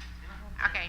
Okay, Madam Chair, I'd like to move for third and final reading of an ordinance abolishing the vacant position of Executive Assistant 3, salary grade 20, under the office of the Municipal Mayor, and reverting the allocated funds to the unappropriated balance of the personal service account for the future position creation, Madam Chair.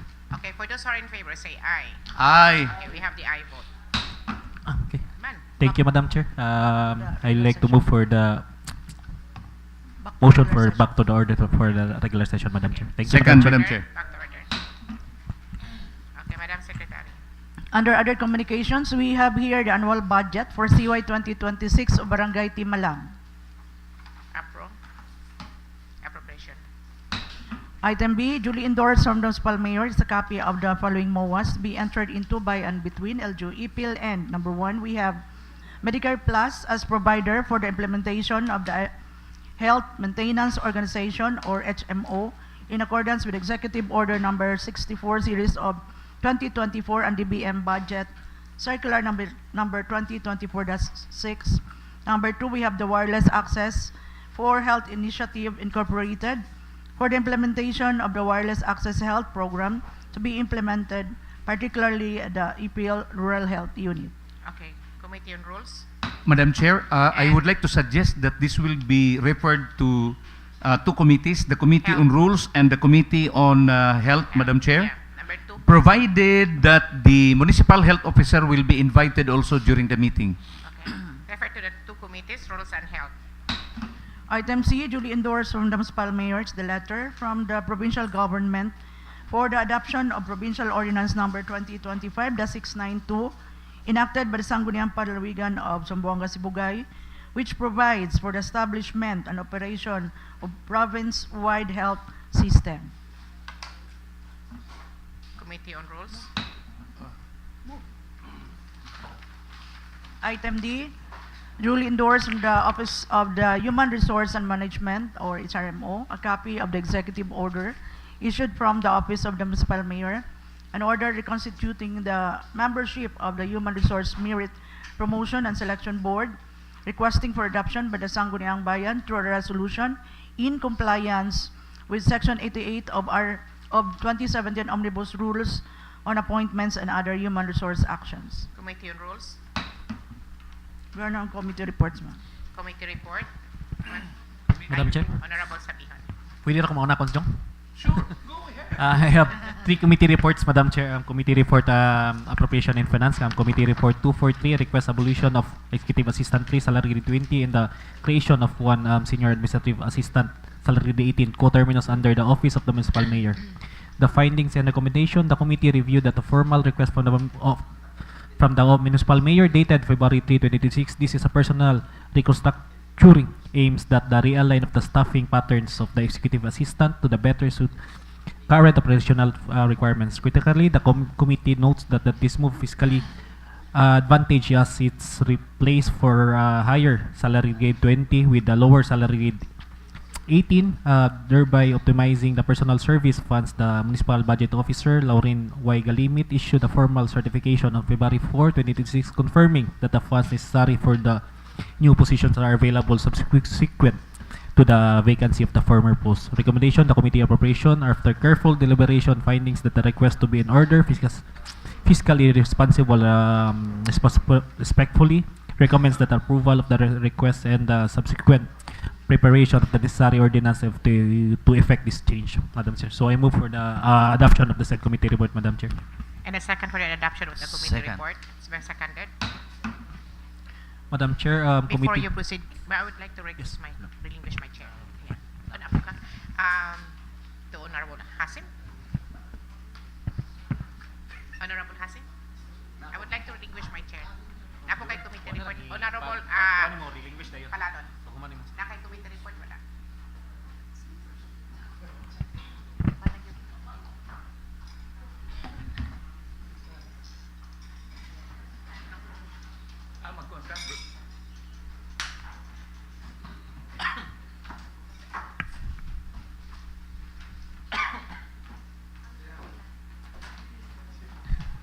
Committee report. Wala pa. Girelinquish na.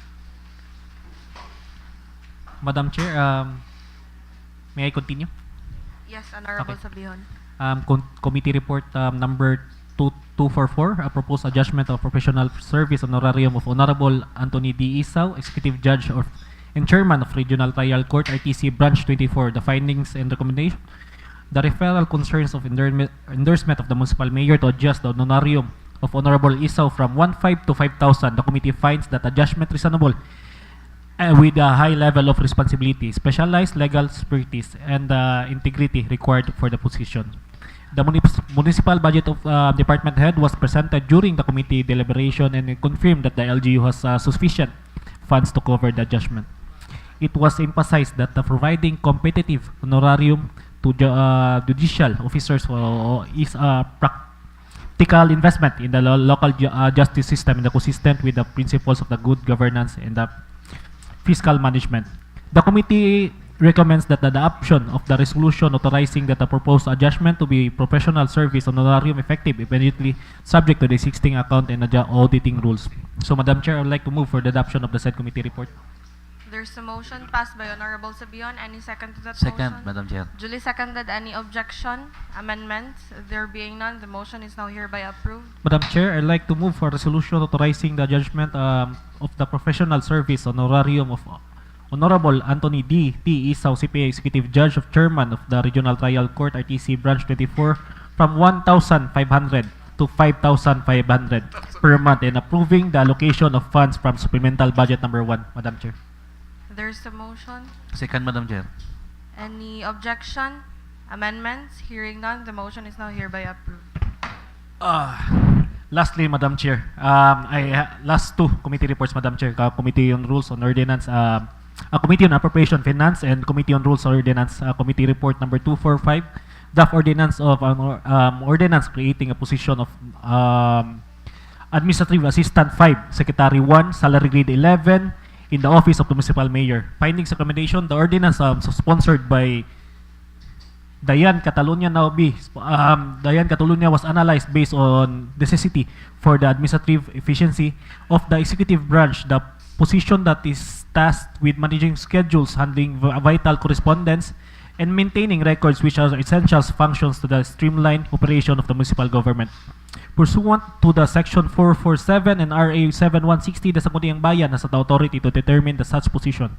During the committee meeting, the Municipal Budget Officer confirmed that the budgetary requirements of this position has been factored into the current fiscal year planning, ensuring that the creation of the rule will not be exceeded for the personal service and limitation of the LGU. Recommendation, the committee respectively recommends favorable passage of draft ordinance of 05 on second reading, Madam Chair.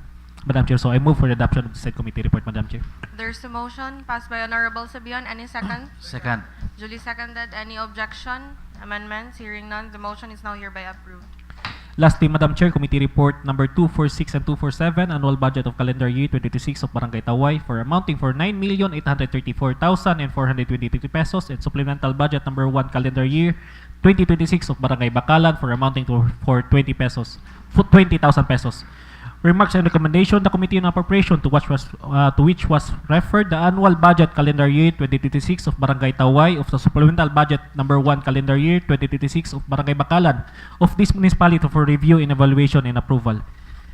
The said annual budget in calendar year 2026 and supplemental budget number 1 calendar year 2026 has been referred to the local finance committee through the municipal budget officer for technical review and preliminary review, which was referred, after review is hereby declared operative in entirety effective upon its approval, subject to the posting requirements under Section 59 of RA 7160 and further subject to the conditions cited in the local finance committee review.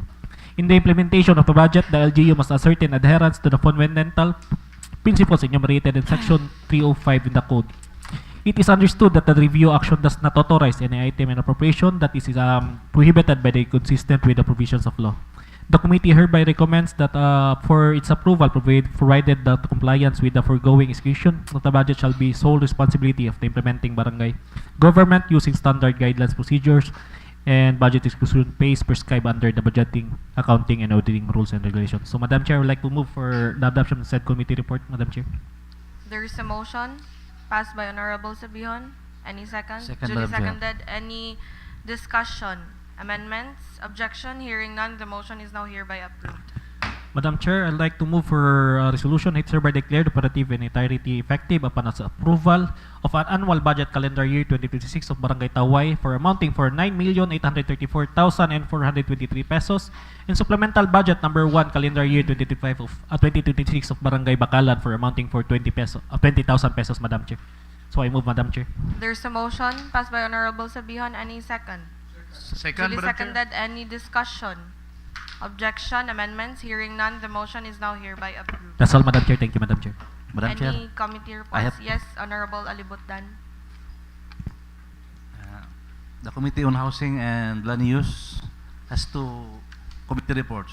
First, committee report number 248 with the agenda on the consideration of the result of the technical evaluation, site inspection, and consultations conducted pursuant to the referral involving Barangay Resolution Ordinance number 12 Series of 2025, Barangay Tenant, granting no objection to the pre-patent application of Ms. May Sarah Z. Kasim over a parcel of land with an area of more or less 4,659 square meters located at Purukmarang, Barangay Tenant, Ipil, Sambuanga, Sibuhay.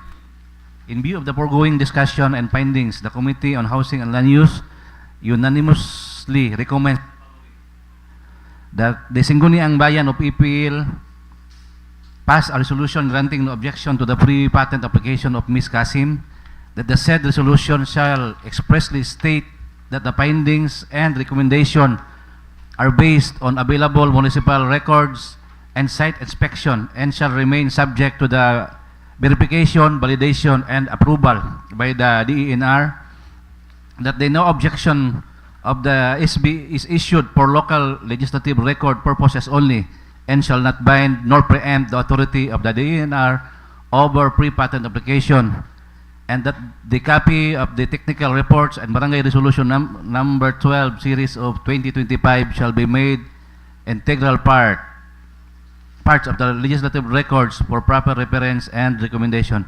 Madam Chair, I move for the adoption of this committee report.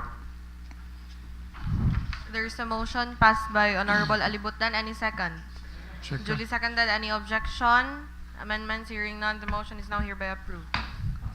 I so move, Madam Chair, to pass a resolution granting no objection to the pre-patent application of Ms. May Sarah Z. Kasim over a parcel of land containing an area of more or less 4,659 square meters located at Purukmarang, Barangay Tenant, Ipil, Sambuanga, Sibugay. I so move, Madam Chair. Any second? Second. Duly seconded. Any discussion? Amendments? Objection? Hearing none, the motion is now hereby approved. Second committee report, Madam Chair. Committee report number 249 on the consideration of the referral relative to the request of the issuance of the municipal resolution granting no objection to pre-patent application of Mr. Mencio Ungal, covering an area of land with an area of more or less 700 square meters located at Bakhawan, Barangay Pangi, Ipil, Sambunga, Sibugay, as supported by a resolution and certification submitted to the Sangguniang. In view of the foregoing discussions and findings, the Committee on Housing and Land Use unanimously recommends the following: to defer the action on the request for the issuance of the municipal resolution granting no objection to the pre-patent application of Mr. Ungal pending the submission of the official certification by the DPWH confirming whether the parcel of land form part of the national road or right-of-way or has been officially declared abandoned, and or a certification from the DENR establishing that the land's alienable and disputable status.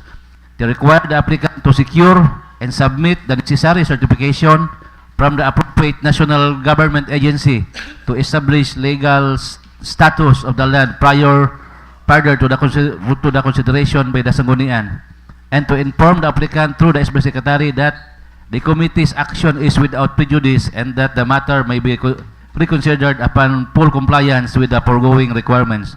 With this, Madam Chair, I so move for the adoption of this committee report. There is a motion for the adoption. I second, Madam Chair. Any discussion? Amendment? There being none, the motion is now hereby approved.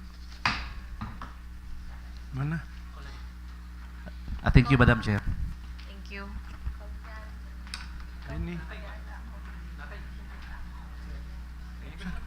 I will relinquish my chair to Honorable Sabion. Maghimo kag committee report. Ana di kay committee report.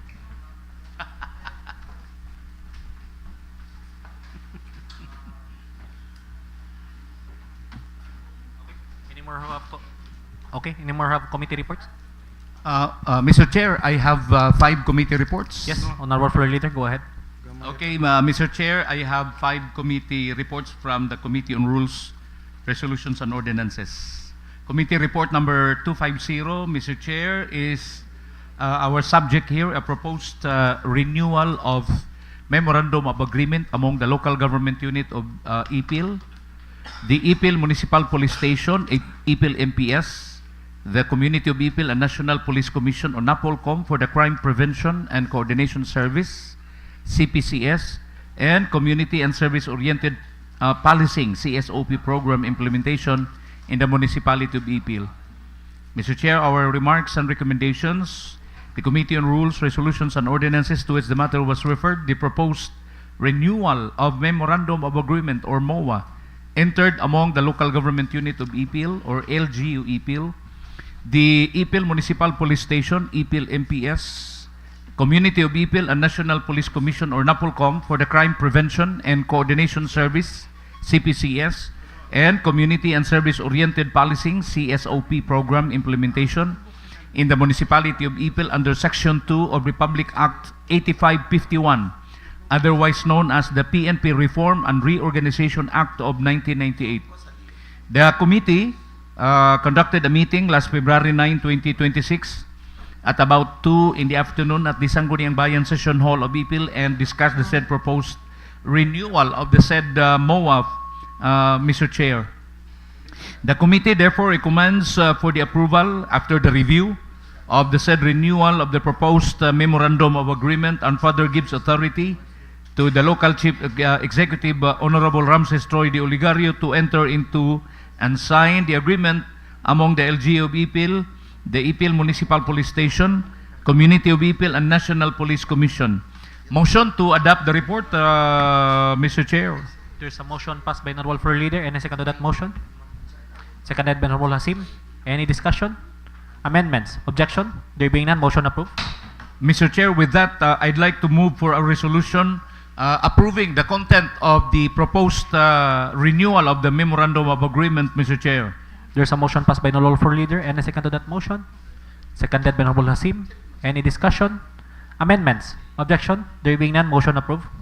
Finally, Mr. Chair, I move for a resolution giving authority to the local chief executive, Honorable Ramses Troy D. Oligario, to enter into and sign the agreement among the LGU of Ipil, the Ipil Municipal Police Station, Community of Ipil, and National Police Commission, Mr. Chair. Okay. There's a motion passed by the lawful leader. Any second to that motion? Seconded by Honorable Hasim. Any discussion? Amendments? Objection? There being none, motion approved. Thank you, Mr. Chair. I now go to the next committee report. Committee report number 251 from, again, the Committee on Rules, Resolutions, and Ordinances. This is actually a joint committee report with the Committee on Land Use. Our subject here is a proposed resolution authorizing the local chief executive, Honorable Ramses Troy D. Oligario, to enter into deed of donation of an LGU lot number 4053-A with a total land area of 634 square meters located at the old municipal government area in favor to the Philippine Statistics Authority or PSA, represented by Attorney Richard D. Tabigne, the PSA Provincial Statistics Officer. Our remarks and recommendations, Mr. Chair, the Committee on Rules, Resolutions, and Ordinances to which the matter was referred, a proposed resolution authorizing the local chief executive, Honorable Ramses Troy D. Oligario, to enter into deed of donation of an LGU lot under lot number 4053-A with a total land area of 634 square meters located at the old municipal government area in favor to the Philippine Statistics Authority or PSA, represented by Attorney Richard D. Tabigne, the PSA Provincial Statistics Officer. In response to this request, Mr. Chair, the Committee on Rules then called for a meeting last February 9, 2026 at the Sangguniang Bayan office, attended by its members and the requesting party, represented by PSA Provincial Statistics Officer, Attorney Richard Tabigne. In that meeting, Attorney Tabigne revealed that PSA started its documentation efforts for the already occupied property sometime in 2022. He further said that he attended different committee meetings that year and the succeeding year discussing the process of transfer of ownership of the lot PSA now occupying. Unfortunately, Mr. Chair, all efforts did not materialize according to the resource person from the PSA. The committee also invited into the meeting the municipal assessor and some employees who are considered privy as to the exact status of the lot mentioned in the proposed donation. In that meeting, it was clearly found out that lot number 4053-A with a land area of 634 square meters, though it is within the property of the local government unit of Ipil, it lacks needed documents such as land title. It is in this very reason that the Committee on Rules, Resolutions, and Ordinances, in cooperation with the Committee on Land Use, recommend that instead of authorizing the local chief executive for a deed of donation at this very time, the committee proposes a resolution authorizing the PSA, represented by Attorney Richard D. Tabigne, Provincial Statistician, and Mr. Charlie Ilagan, Municipal Assessor, LGU-Ipil, to process, if necessary, secure the important land title pertaining to lot number 4053-A from the Register of Deeds, ROD, in Pagadian City. Motion to adopt the report, Mr. Chair. There's a motion passed by the lawful leader. Any second to that motion? Madam Chair, Mr. Chair. Yes. For discussion. Any second to that motion? Seconded by Honorable Second, yes. Hapid. Any discussion? Yes, Honorable Abel. Just for clarification, Mr. Chair, I'm sorry that this representation was not able to attend the said meeting called by the Committee on Rules because I was not around the other day. I was in Zamboanga. I ask if that what is this? being looked for, the land title being discussed earlier is part of that area within the 2 hectares?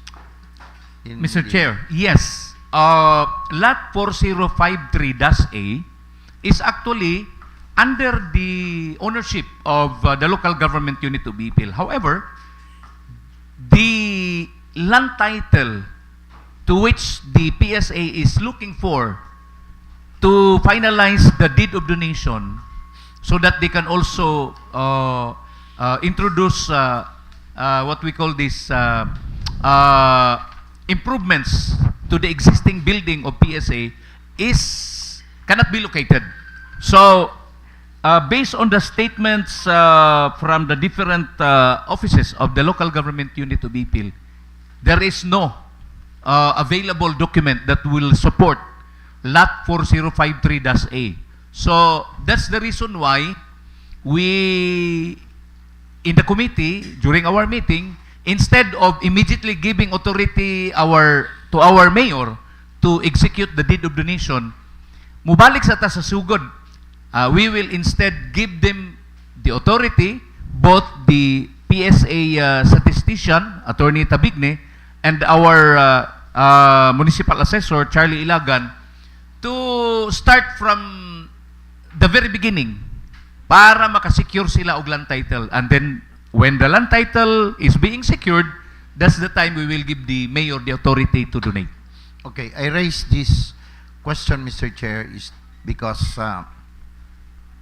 I understand that that area there in the old municipal building consists of 2 hectares land area. So I am now contemplating if that title that we are discussing is part of the 2 hectares or a separate title of the 2 hectares. Actually, it is part of the entire property in the old municipal area of Ipil. Dugay naman ni natong gidonate. That's the reason why the PSA already put up their office in that area. Yes. Together with the PNP, together with the Bureau of Fire. However, among the three, it's only the PSA that cannot secure the much needed land title para mapatituluhan na pud nila. But can they now find the deed of donation executed between the local government unit of Ipil and PSA? There is no document. That's the reason why the Honorable Mayor Ramses Troy Oligario now will execute, supposed to be, the said deed of donation, because there was no actual deed of donation conducted in the previous years.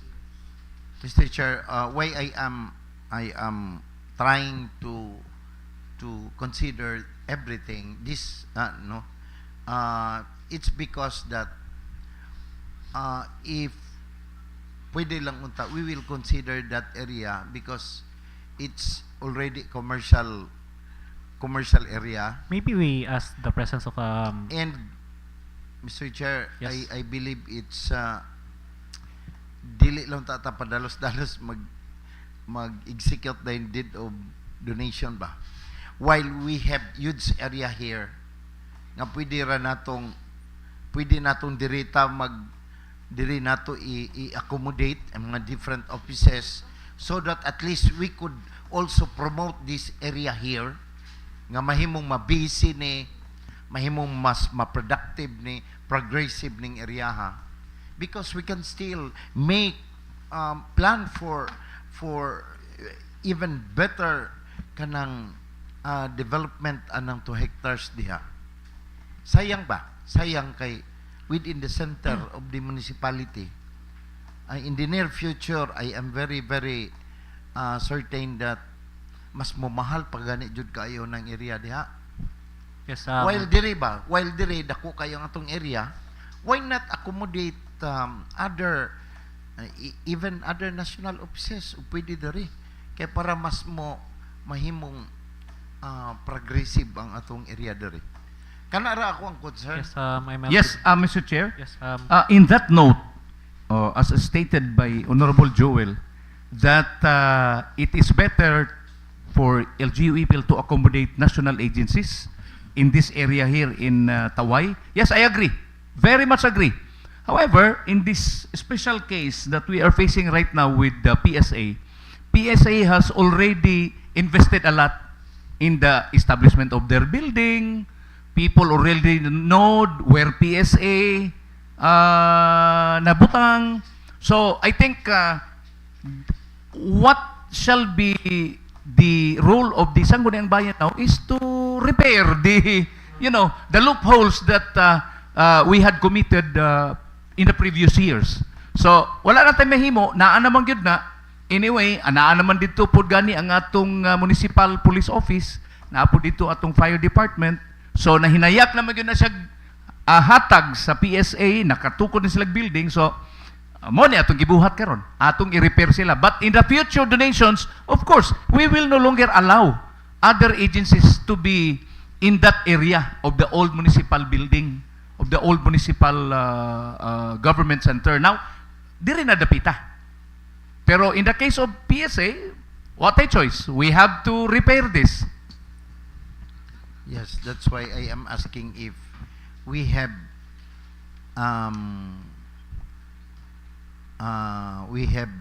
in our hand now a deed of what is this?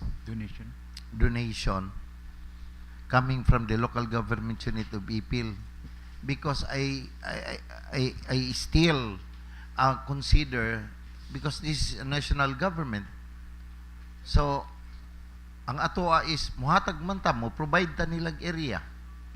So I believe nga even the national government og pananglitan diri nato sila i-accommodate can even allocate funds for their construction of their building in the near future. So inana lang ako nga unta og pwede diri na lang para dirita sa ato ang what is this area in Tawai. Kaya ug ako being a businessman, sayangan ko anang lugar din nga ipang-donate ra sa LGU. But of course, Mr. Chair, we are no longer donating. I mean, there is no more new donations.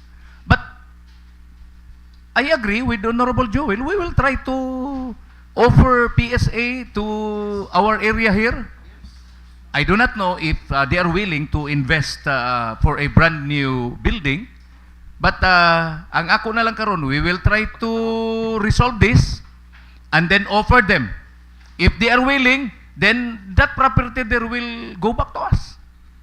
Just like my question in our visitors this morning from WIMSO, I asked them, why is it that you are under the main, WIMSO main, but why is it that the WIMSO main cannot provide funds for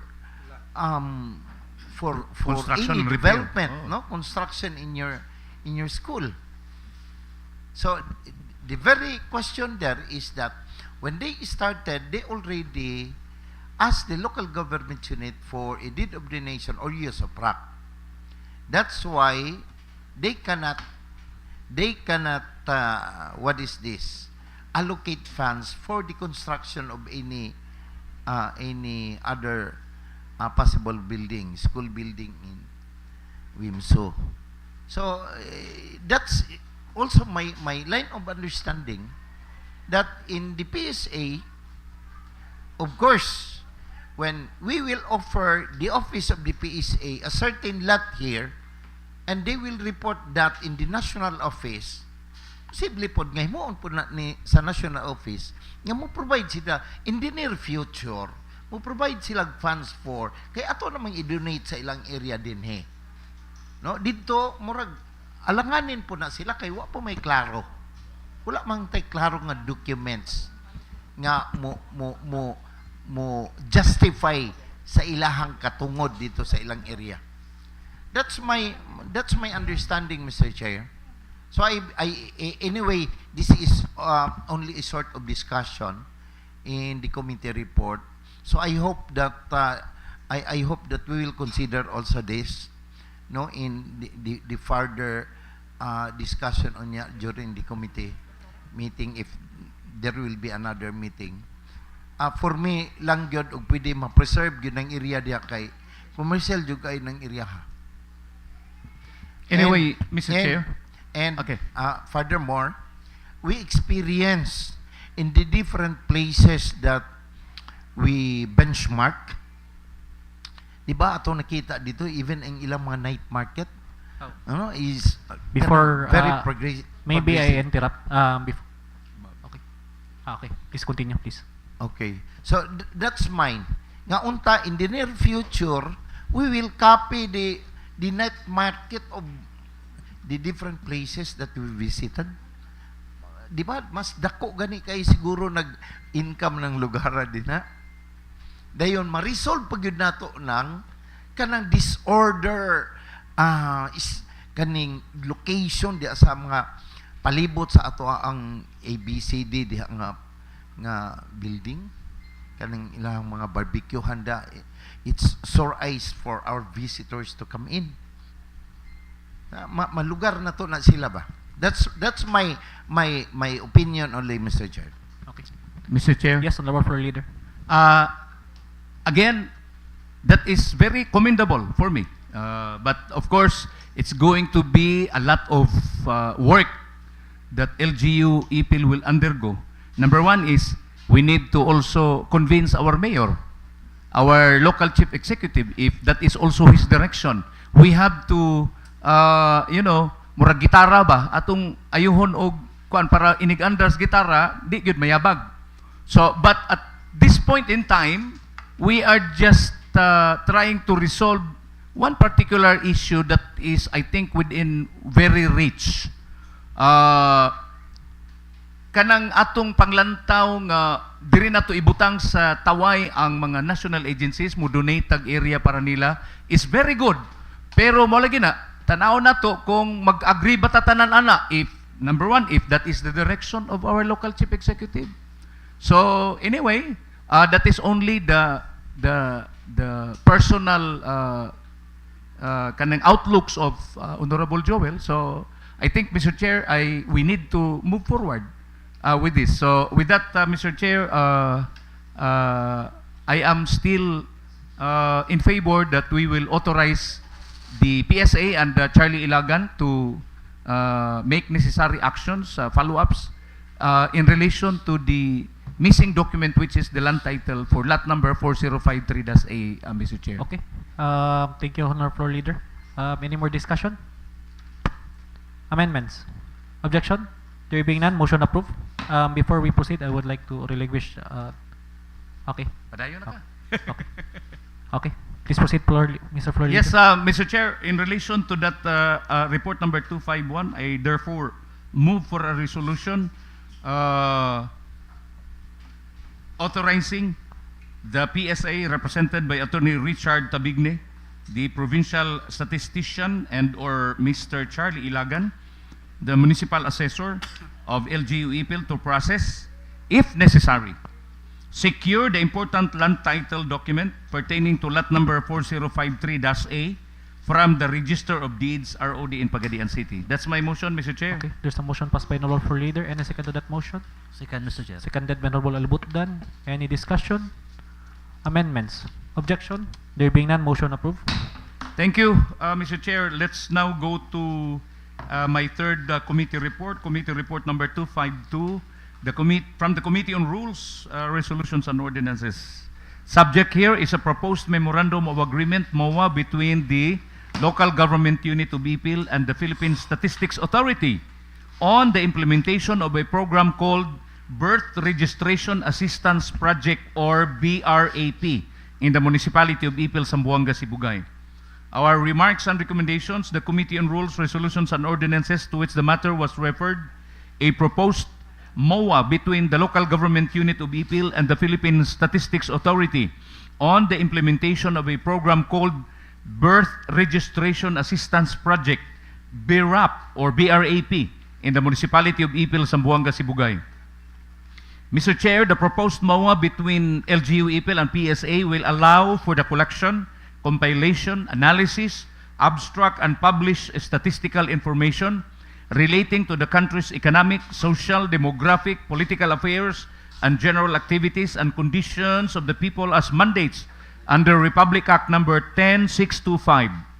Based on the proposed MOA, Mr. Chair, the local civil registrar of LGU, through the Birth Registration and Assistance Program or BRAP, will increase civil registration by reaching even to the most marginalized communities of Ipil, especially those belonging to the indigenous peoples, IPs, our Muslim Filipinos, and the poorest sector who cannot afford the monetary consideration of civil registration process.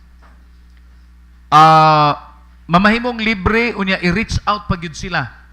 Adtuon sila sa barangay sa atong LGU-Ipil. So through this program, LGU-Ipil will allow the conduct of a mobile registration in full assistance of the PSA. The committee, during the meeting last February 9, 2026 at the office of the Sangguniang Bayan, which was also attended by the PSA Provincial Statistician Attorney Richard Tabigne and Maria Lugine M. Bayor, our Municipal Civil Registrar, and the members of the Committee on Rules have all agreed the importance of the program to the community. Therefore, we realize that the program is very commendable, something new to fast-track the registration, because we realize that there are still a few Filipinos who are not yet fully registered.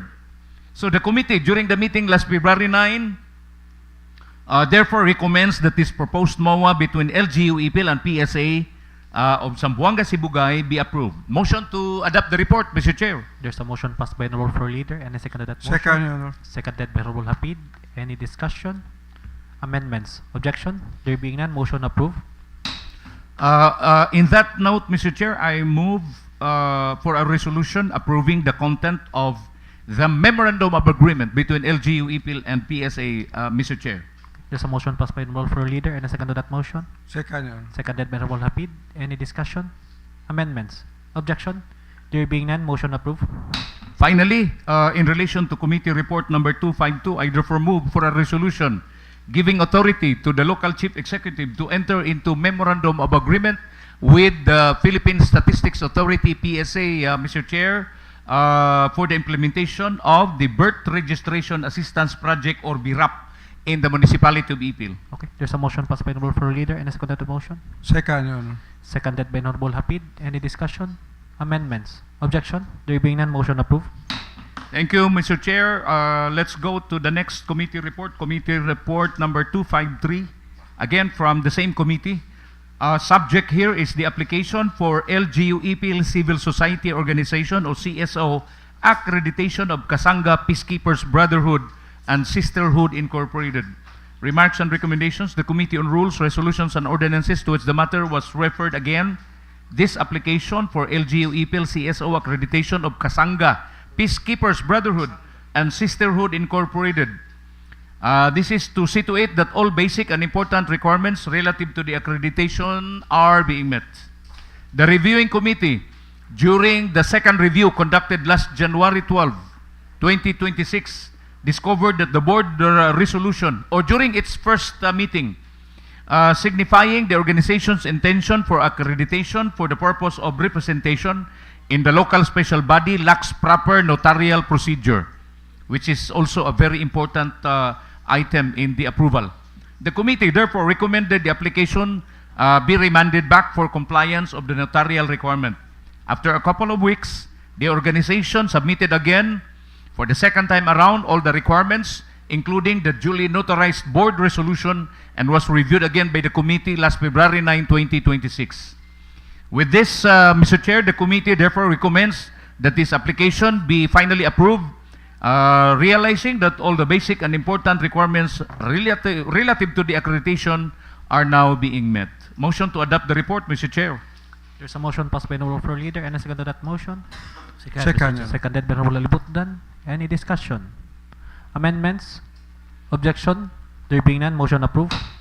Finally, Mr. Chair, for this committee report number 253, I therefore move for a resolution giving accreditation to the Kasanga Peacekeepers Brotherhood and Sisterhood Incorporated as a legitimate civil society organization and accredited CSO in the municipality of Ipil, Mr. Chair. Okay, there's a motion passed by Honorable Leader. Any second to that motion? Seconded by Honorable Hapid. Any discussion? Amendments? Objection? There being none, motion approved. Thank you, Mr. Chair. Finally, for this committee report, I now go to the last committee report. Committee report number 254 from the same committee, Mr. Chair. Subject here, a proposed ordinance eradicating and preventing mendicancy in the municipality of Ipil, Zamboanga, Sibugay, providing appropriate programs and services for mendicants, prescribing penalties therefore and for other purposes. Remarks and recommendations, Mr. Chair, the Committee on Rules, Resolutions, and Ordinances to which the matter was referred, a proposed ordinance eradicating and preventing mendicancy in the municipality of Ipil, Zamboanga, Sibugay, providing appropriate programs and services for mendicants, prescribing penalties therefore and for other purposes, authored by Honorable Elias Dangpalan. Mr. Chair, it is the role of the local government units to address such social complications and address the problem not merely on imposing penalties, but through sustainable programs that promote self-reliance instead. And it is clearly incorporated in the proposed ordinance. So it is also within the powers of every local government unit to give protection to children against abuse and exploitation as a result of mendicancy. This is under the mandate by Republic Act number 7610, or the Special Protection of Children Against Abuse, Exploitation, and Discrimination Act. During the committee meeting held at the Sangguniang Bayan office last February 9, 2026, which was attended by no less than the Municipal Social Welfare and Development Officer of LGU-Ipil, Ma'am Juday Sipe, and the members of the Committee on Rules, everyone had agreed that the content of the proposed ordinance itself satisfies its purpose and can be considered as legal, very noble, and commendable. The committee therefore recommends that this proposed ordinance be calendared for second reading in the next regular session. Motion to adopt the report, Mr. Chair. Okay, there's a motion passed by Honorable Floor Leader. Any second to that motion? Seconded by Honorable Palalon. Any discussion? Amendments? Objection? Mr. Chair, Yes, discussion. I would like to Honorable Dangpalan. I would like to receive this ordinance to the next due to some changes dun sa pinapalo nito. Amendments. Amendment. amendments Para wala tayo, hindi na tayo mag-amend or whatsoever. Gusto kong i-plantya na lang muna natin yung ano bago natin kasi may konting kulang. May sige. may kulang pa. It's up to Anyway, thank you Mr. Chair. Honorable thank you to our floor leader for that committee reading. So, in that note, Mr. Chair, I would like to request the Honorable Dangpalan, the author of this proposed ordinance, to call for an emergency meeting. In the meeting of the committee, we will incorporate all of our amendments already. Yeah. Then after incorporating all the amendments, it can be by addition, it can be by deletion, then you submit again for the second reading in the Sangguniang Bayan. For second reading in the Sangguniang Bayan, Honorable Elias. Okay. Okay. Please take note of that, Honorable Dangpalan. Okay, thank Any you. more discussion? Amendments? Objection? There being none, motion approved. That's all, Mr. Chair, for today from Okay. the Committee on Rules. Any more committee report? I think there being none, Madam Secretary, calendar of visitors for today. Okay, for the business for the day calendar on second reading, we have 5. The first one is the ordinance institutionalizing the Local Nutrition Improvement Program of the Municipality of Ipil, strengthening nutrition Okay. services. Before we proceed, may... Okay. Okay. Oh, sige, Vice. Okay. Kato ha. Happy Valentine's, Vice. Advance happy birthday. Beijing. Oh, magnet. Sige, God bless, God bless. Thank you, Mayor. Advance happy birthday. Enjoy. Okay. Lay on the table na lang, tanan. Lay on the table na lang. Okay. Mr. Floor Leader, please proceed. Yes, Mr. Chair, in relation to... Recess for 2 minutes. Biang. Ang bag ni Vice.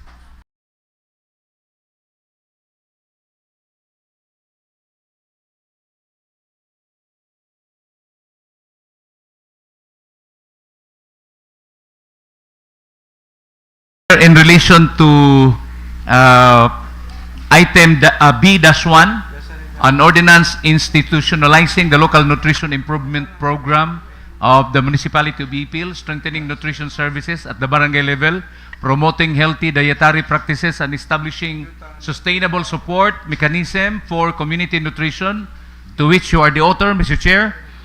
You have given me the authority to make a motion to calendar this for second reading in the next regular session. That's my motion, Mr. Chair. There's a motion passed by floor leader, seconded by Honorable Ebol. Any discussion? Amendments? Objection? There being none, motion approved. Item B, we have the ordinance establishing the Municipal Renewable Energy Development Program, promoting the use of clean and sustainable energy sources, providing implementation, guidelines, and for other purposes. Again, this is sponsored by Honorable Glenn Ayan Sabihon. Mr. Chair, again, as you have given me the authority to make the necessary motion on this item, I therefore move, Mr. Chair, to calendar this for second reading in the next regular session. Okay, there's a motion passed by Honorable Leader, and I second that motion. Discussion, Mr. Chair. Yes, Honorable Ebol. May I only say something about this, Mr. Chair? Yes, Honorable Because Ebol. it is stated here that an ordinance includes the provision of the implementing guidelines. So, may I know from the honorable sponsor if in the passage of this ordinance, are we also, or are you also going to draft the implementing guidelines in the implementation of this ordinance? Later, Honorable Ebol, when ready na prepare na kon intanan. Yes, that's why.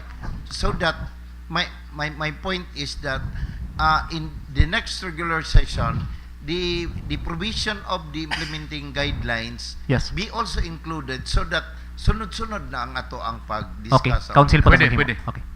Thank you for Thank you. the advice, Honorable Ebol. Any more discussion? Amendments? Objection? There being none, motion approved.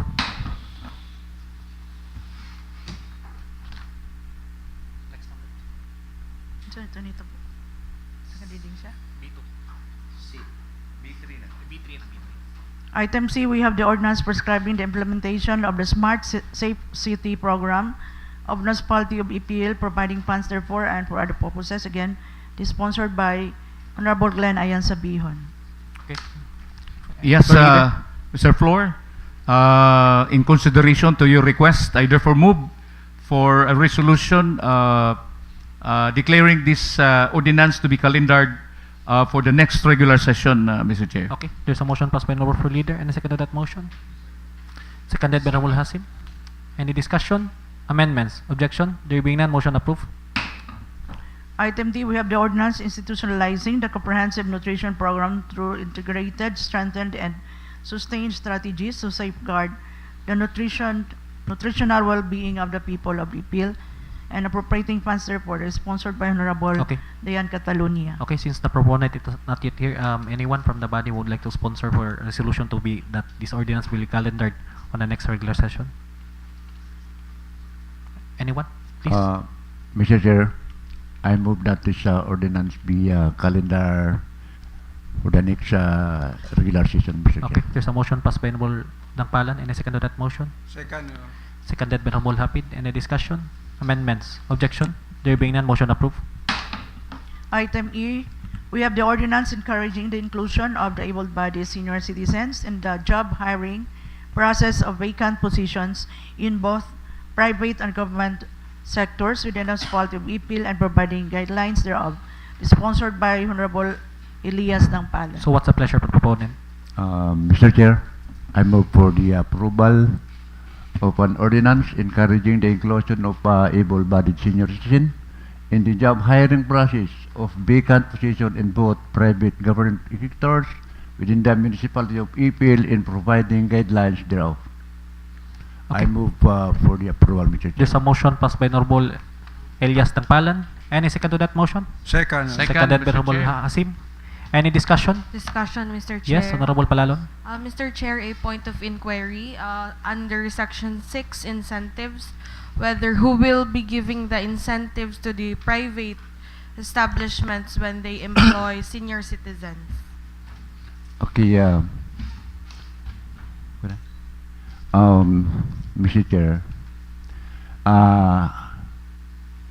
explanation of the Section 6, the incentives. Allow me, Mr. Presiding Officer, distinguished members of this Sangguniang Bayan, allow me to clarify the intent of Section 6 on incentives of the proposed ordinance encouraging the employment of able-bodied senior citizens.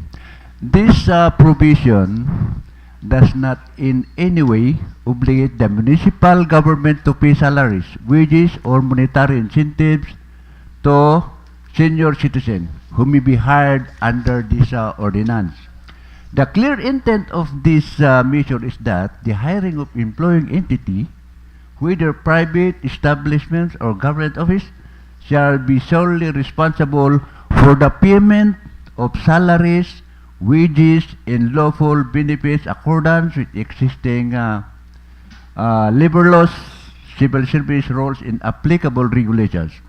In this reference to Republic Act 9994 or the Expanded Senior Citizens Act of 2010 is intended only to recognize incentives in benefits already provided by national law. So, andyan na po yan. Sila na, bahala na po yung national law dito. Such as tax incentives, privileges, which private establishment may avail of subject to existing rules and regulations. These incentives are not new, not local, and not chargeable against municipal funds. In essence, the ordinance merely encourages inclusive employment of able-bodied senior citizens by creating an enabling policy environment while they fully respecting national laws and clearly placing the responsibility for compensation of the employer. I hope this explanation may clarifies any misunderstanding regarding Section 6, Mr. Chair. Mr. Chair. Yes, Honorable Floor Leader. Okay. In relation to Section 6 of this proposed ordinance, which is the incentives, Yes. it is clearly said in his draft, private establishments employing senior citizens may avail of incentives provided under Republic Act number 9994. Under this Republic Act 9994, May I interrupt, Mr. Floor Leader? Maybe relinquish the chair to Honorable Janelle Borner. okay. Di, break na lang kung sa tap, punta. Kay manghihipog ko. Recess na lang. Recess na for 5 minutes, kay manghihi na lang punta tanan. Lisod. Sige, relinquish, sir ba? Sige, relinquish. Maglisod sa akin sa ibutang nga pirma.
Section 6 that was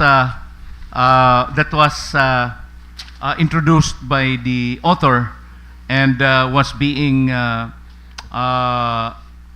interpellated by Honorable Trexie Palalon. Mr. Chair, I would like to read some provisions of Republic Act number 9994. Of course, it is true that through this Republic Act, we can give incentives. In fact, it says that employment incentives for private entities that will hire senior citizens who are able and willing to work. That's the most important there. Senior who are able and willing. So able-bodied senior citizens. They are entitled to an additional tax deduction of 15% of the total salary paid. This is from the national law itself, from Republic Act 9994. Second, this also means that private entities under this law are entitled to an additional tax deduction from their gross income equivalent to 15% of the total amount paid as salaries and wages to the senior citizen employees. Ang kaning 15% ng total deduction equal to 15% when an employer files his annual income tax to the BIR, he can avail of 15%. In this relation, Mr. Chair, as a local government unit of Ipil, considering that this is a local ordinance, we do not have control over the BIR.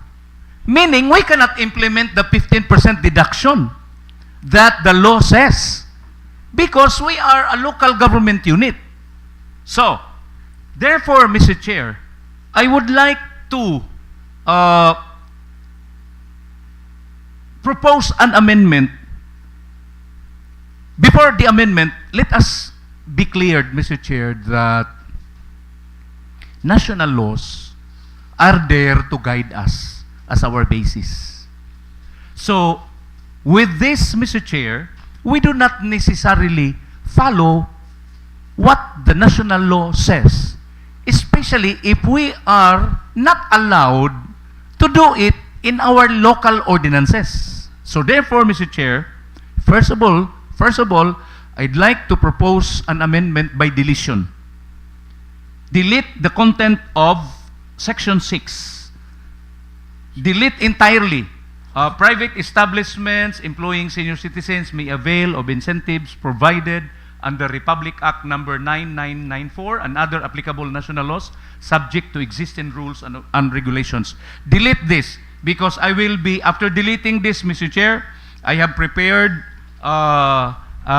some items that will be replaced under the Section 6 incentives, Mr. Chair. So, that's my motion, Mr. Chair. Okay. Delete item, the content of item under incentives of Section 6. Okay. Before Mr. Chair, we make an amendment, Currently, Mr. Chair. before we make amendments, dito lang sa amendment period. Okay. Napunta sa discussion period sa karon Mr. Floor Leader. Okay.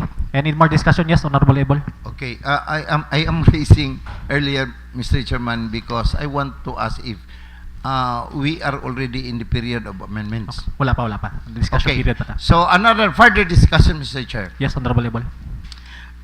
From the point of what is this in the title alone, an ordinance encouraging the inclusion of the able-bodied senior citizen implies a what is this?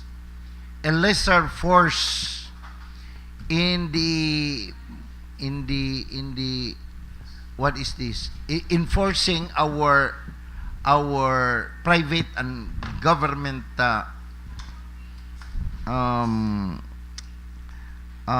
sector or offices in hiring senior citizen, Mr. Chair. So, I would like to, during the period of amendments, to change the term encouraging to the word perhaps mandating or strongly considering the inclusion of able-bodied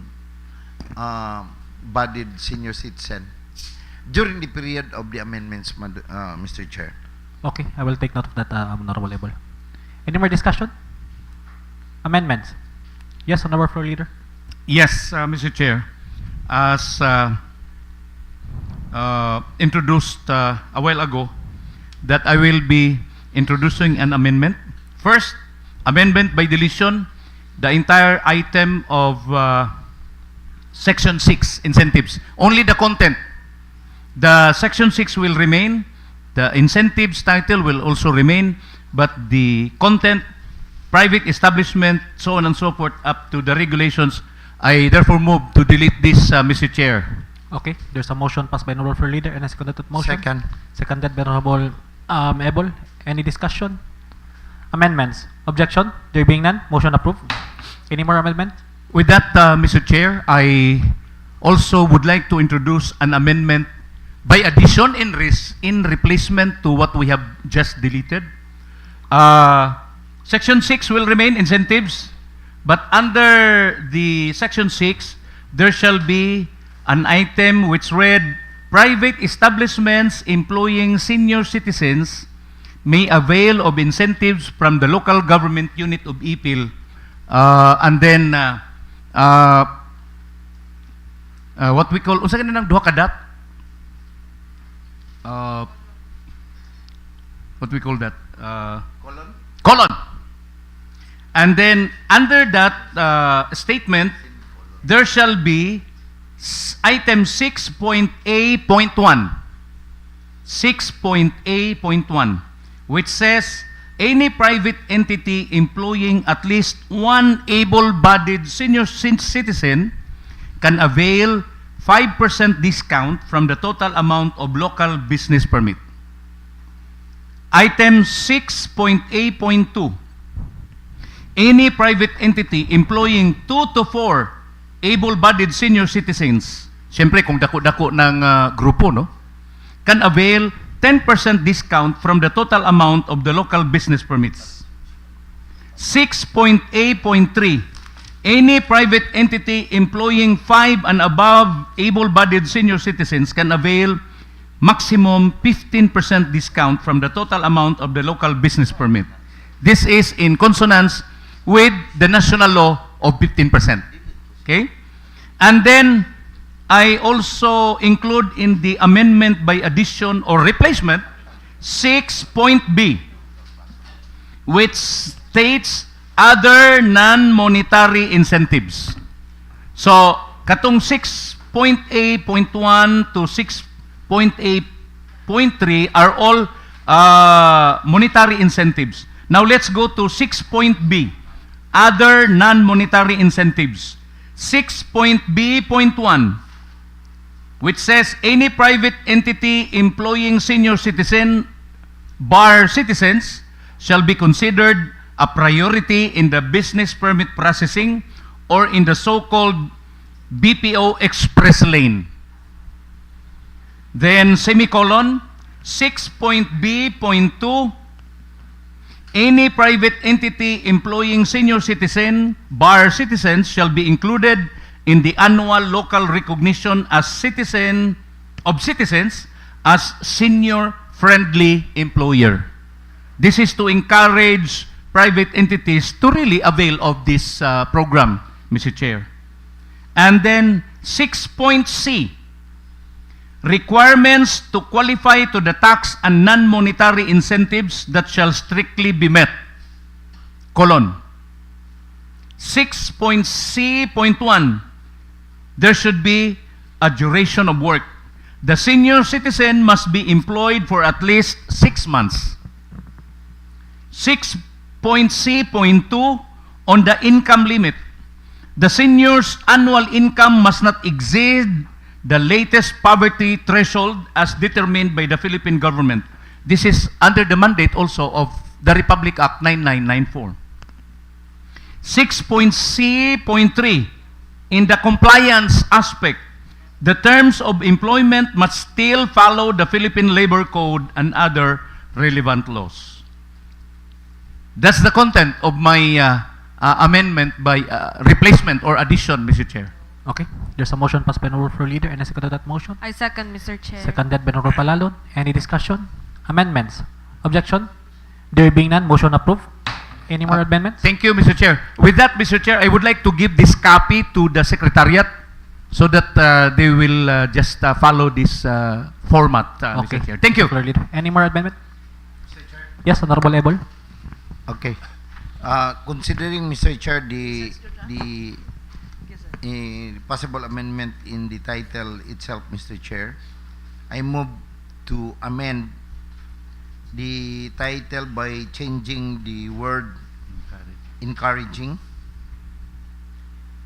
The word encouraging in the title and ordinance encouraging the inclusion of able-bodied senior citizen in the job hiring process of vacant position in both private and government sectors within the municipality of Ipil and providing guidelines thereof. Okay. To the word, by changing the word mandating, Mr. Chair, such that if approved, it will be read as an ordinance mandating the inclusion of able-bodied senior citizen in the job hiring process of vacant position in both private and government sectors within the municipality of Ipil and providing guidelines thereof. I so move, Mr. Chair. Okay. There's a motion passed I by Honorable second. Ebol. Seconded by Honorable Palalon. Any discussion? Amendments? Objection? There being none, motion approved. Any more amendment? Wala na. Okay. Back to the main motion. Any more amendments? Objection? There being none, motion approved. Move for third reading. Ulit. As amended twice. Back to the main motion as amendment twice. Any more amendments? Objection? There being none, motion approved. Sorry. Kindly move for third final reading. Mr. Chair, I move that this ordinance be calendar for third and final reading for the next regular session. I second, Mr. Chair. Okay. Second. This ordinance will be calendared for the next regular session on the third and final reading. Okay. For business for today and final reading, Madam Secretary, please. For third and final reading, we have one, the ordinance establishing the Municipal Local Internship Program, providing guidelines and policies for its implementation. Okay. Those in favor of this ordinance, say aye. Aye. Okay. I think all members of this august body is favor of this ordinance. An ordinance establishing the Municipal Local Internship Program, or LAP, providing guidelines and policies for the implementation of other purposes, sponsored by Honorable Sharif Mazin Nasim, is hereby approved. Other matters? Any more other matters? Wala na. Yes.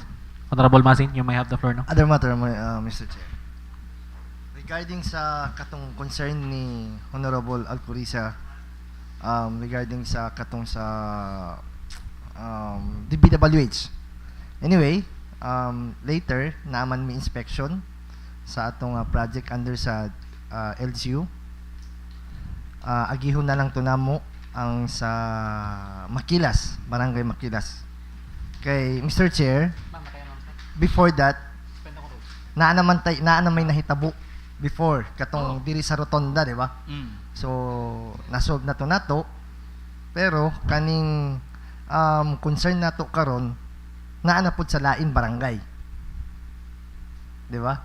Naa na pud sa Makilas. So ang atong imuon, magpa committee hearing na lang ta, patawagon nato ang DPWH district and region, kay under sa region man na ang ilang project. So para ma-call nato ang ilang regarding sa safety program nila, kay murag maubod to ang mga reklamo sa mga katawan. Yes. Tama to ang imuha, daghan jud nag-aksidente diha. Bisa ka kung tao na aksidente pud diha. Kana yes, manggong sa Makilas. kana manggong siyempre kay 2 lanes ra manggod nang sa Makilas. So naay karoy gi asphalt overlay. Yes. So dunay diferensya sa dito sa imuhang katong sa pinaka side. Yes. Mga 3 to 4 inches. Yes. So usahay manggod sa traffic di nimo mabalan, nagmotor ka makatagbo kag duha ka buok truck unya mo overtake pa, mapugos kag padaplin. Pag padaplin nimo mahagbong ka dito sa katong naigintang, maslide imong ligid, disgrasya gyud. Yes.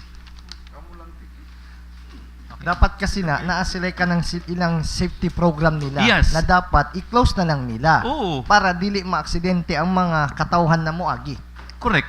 Di ba? Or automatic, akong suggestion, kung kaya nila, pag human sa asphalt overlay, sundan day nila og ilang kuan ang katong First.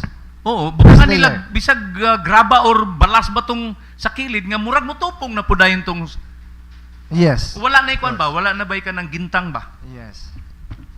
So, mao to Mr. Chair, magpatawag ng committee hearing para sa concern sa kanang para kay ang ilang mga proyekto manggod ang atong concern diha tungod diri sa atong municipality of Ipil para makuan nato, matabangan nato or kitay makakuan sa ilang mga project. Yes. That's Diba? part of our role. Yes. As local government unit of Ipil. Yes. In fact, Mr. Chair, in addition to Honorable Hasim, for the families of the victims, they can even file a complaint against the implementing agency so that the implementing agency will pay them damages of all the damages that these people have, the project have committed against our people. Okay. That is, Kwan Manggod, that is an example of a reckless implementation of our projects. We welcome development, Mr. Chair. Pero it should not be on a reckless aspect. Reckless mo na. Okay, Mr. Chair, can you move for that na ma-refer ni sa proper committee, please? Honorable Chair, Yes, Honorable Hapid, you may have the floor now. as to Honorable Majin. Move lang sa pa-refer sa committee, ma-refer sa proper committee. Honorable Majin, Sarip Majin Hasim, pila ka adlaw gyud na ang time sa asphalting road nila diha ang DPWH. Dapat naagyud na siya ang calendar of days nga mahuman siya kay wa man ta kabalo. Wala po'y nakabutang nga ilang signage sana nga pila ka days sila. Unya gabi walay suga. So base mausob na putong sa buluang na aksidente tong rural og ICR dito nagbangga ay. Dumdum mo ato nga namatay tong driver sa ICR. Loy ba kayo? Correct. So mao na ang public road kinahanglan gyud na sa safety gyud ang mag-agi diha. Kung naay gamay nga problema diha maaksidente especially sa LGU sa Ipil, apil gyud ta na. Kaya ang project under gyud na siya naa sa atong lungsod. So apil ta pangutanon na. So like kay Honorable Majin, correct nang iyang kuan. Nga matutukan sa gyud na siya. Mintras nga wala pa aksidente. Kanara Okay, Honorable so- Chair, thank you. Mr. Chair, Yes, I Honorable agree with the suggestion of the Honorable Majin Hasim that we will invite during the committee meeting the DPWH. Okay. And for me, consider also not only kanang unsa pa ni kanang in the process of asphalting, but ug pwede unta right immediately butangan dayon siya og unsa na kanang marking ba kay kanang asphalt manggud ngit-ngit kayo Gani. lisod kayo ng asphalt. Ako, I was able to travel even dool ra kayo kabasalan at night. Dayon dinha sa dalan nga walay markings. Pating lisura kayo. That's why this might be considered also during the meeting with the DPWH. Thank you, Mr. Chair. Mr. Chair? Yes, Honorable Floor Leader. In that note, I would like to pass a resolution requesting the Honorable Mazin Hasim as the committee chairman of the infrastructure of the Sangguniang Bayan of Ipil to bring this item to the DPWH, the one that I discussed during the privilege hour. Okay. That's my motion, Mr. Chair. Okay, there's a motion passed by Honorable Floor Leader, seconded by Honorable I Hasim. second, Mr. Chair. Any discussion? Amendments? Objection? There being none, motion approved. And Last resolution, Mr. Chair, on the other matters. Resolution requesting the Committee on Market, headed by Honorable Joel Abel, to conduct a meeting immediately in relation to the matter I discussed during my privilege hour, particularly in the slaughterhouse. Okay. That's my motion, Mr. Chair. there's a I second, motion passed Mr. by Honorable Chair. Floor Leader, seconded by Honorable Palalon. Any discussion? Amendments? Objection? There being none, motion approved. And of course, wala pa ba na-refer itong concern? No? Katong isa, katong sa, wala pa na-refer sa Committee on Infrastructure. Please move na lang para ma-refer. Katong kang Consmazi na kuhan. Sa ganito nga concern niya? Katong sa Makilas. Wala na. Wala pa na-refer sa committee. Umana, nag-motion ako that it will be referred to his committee. Okay.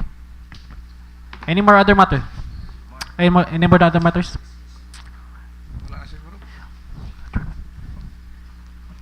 There is no other matters, Ay. Honorable Chair. Okay. Another matter. Of course, I'd like to reiterate that tomorrow we will be hosting 100 plus of our co-government workers, co-public officials in the Sangguniang Bayan for that benchmarking. Perhaps we can plan out at this time unsay atong buhaton sa ilahat para gwapo ang atong pagdawat sa ilaha ugma.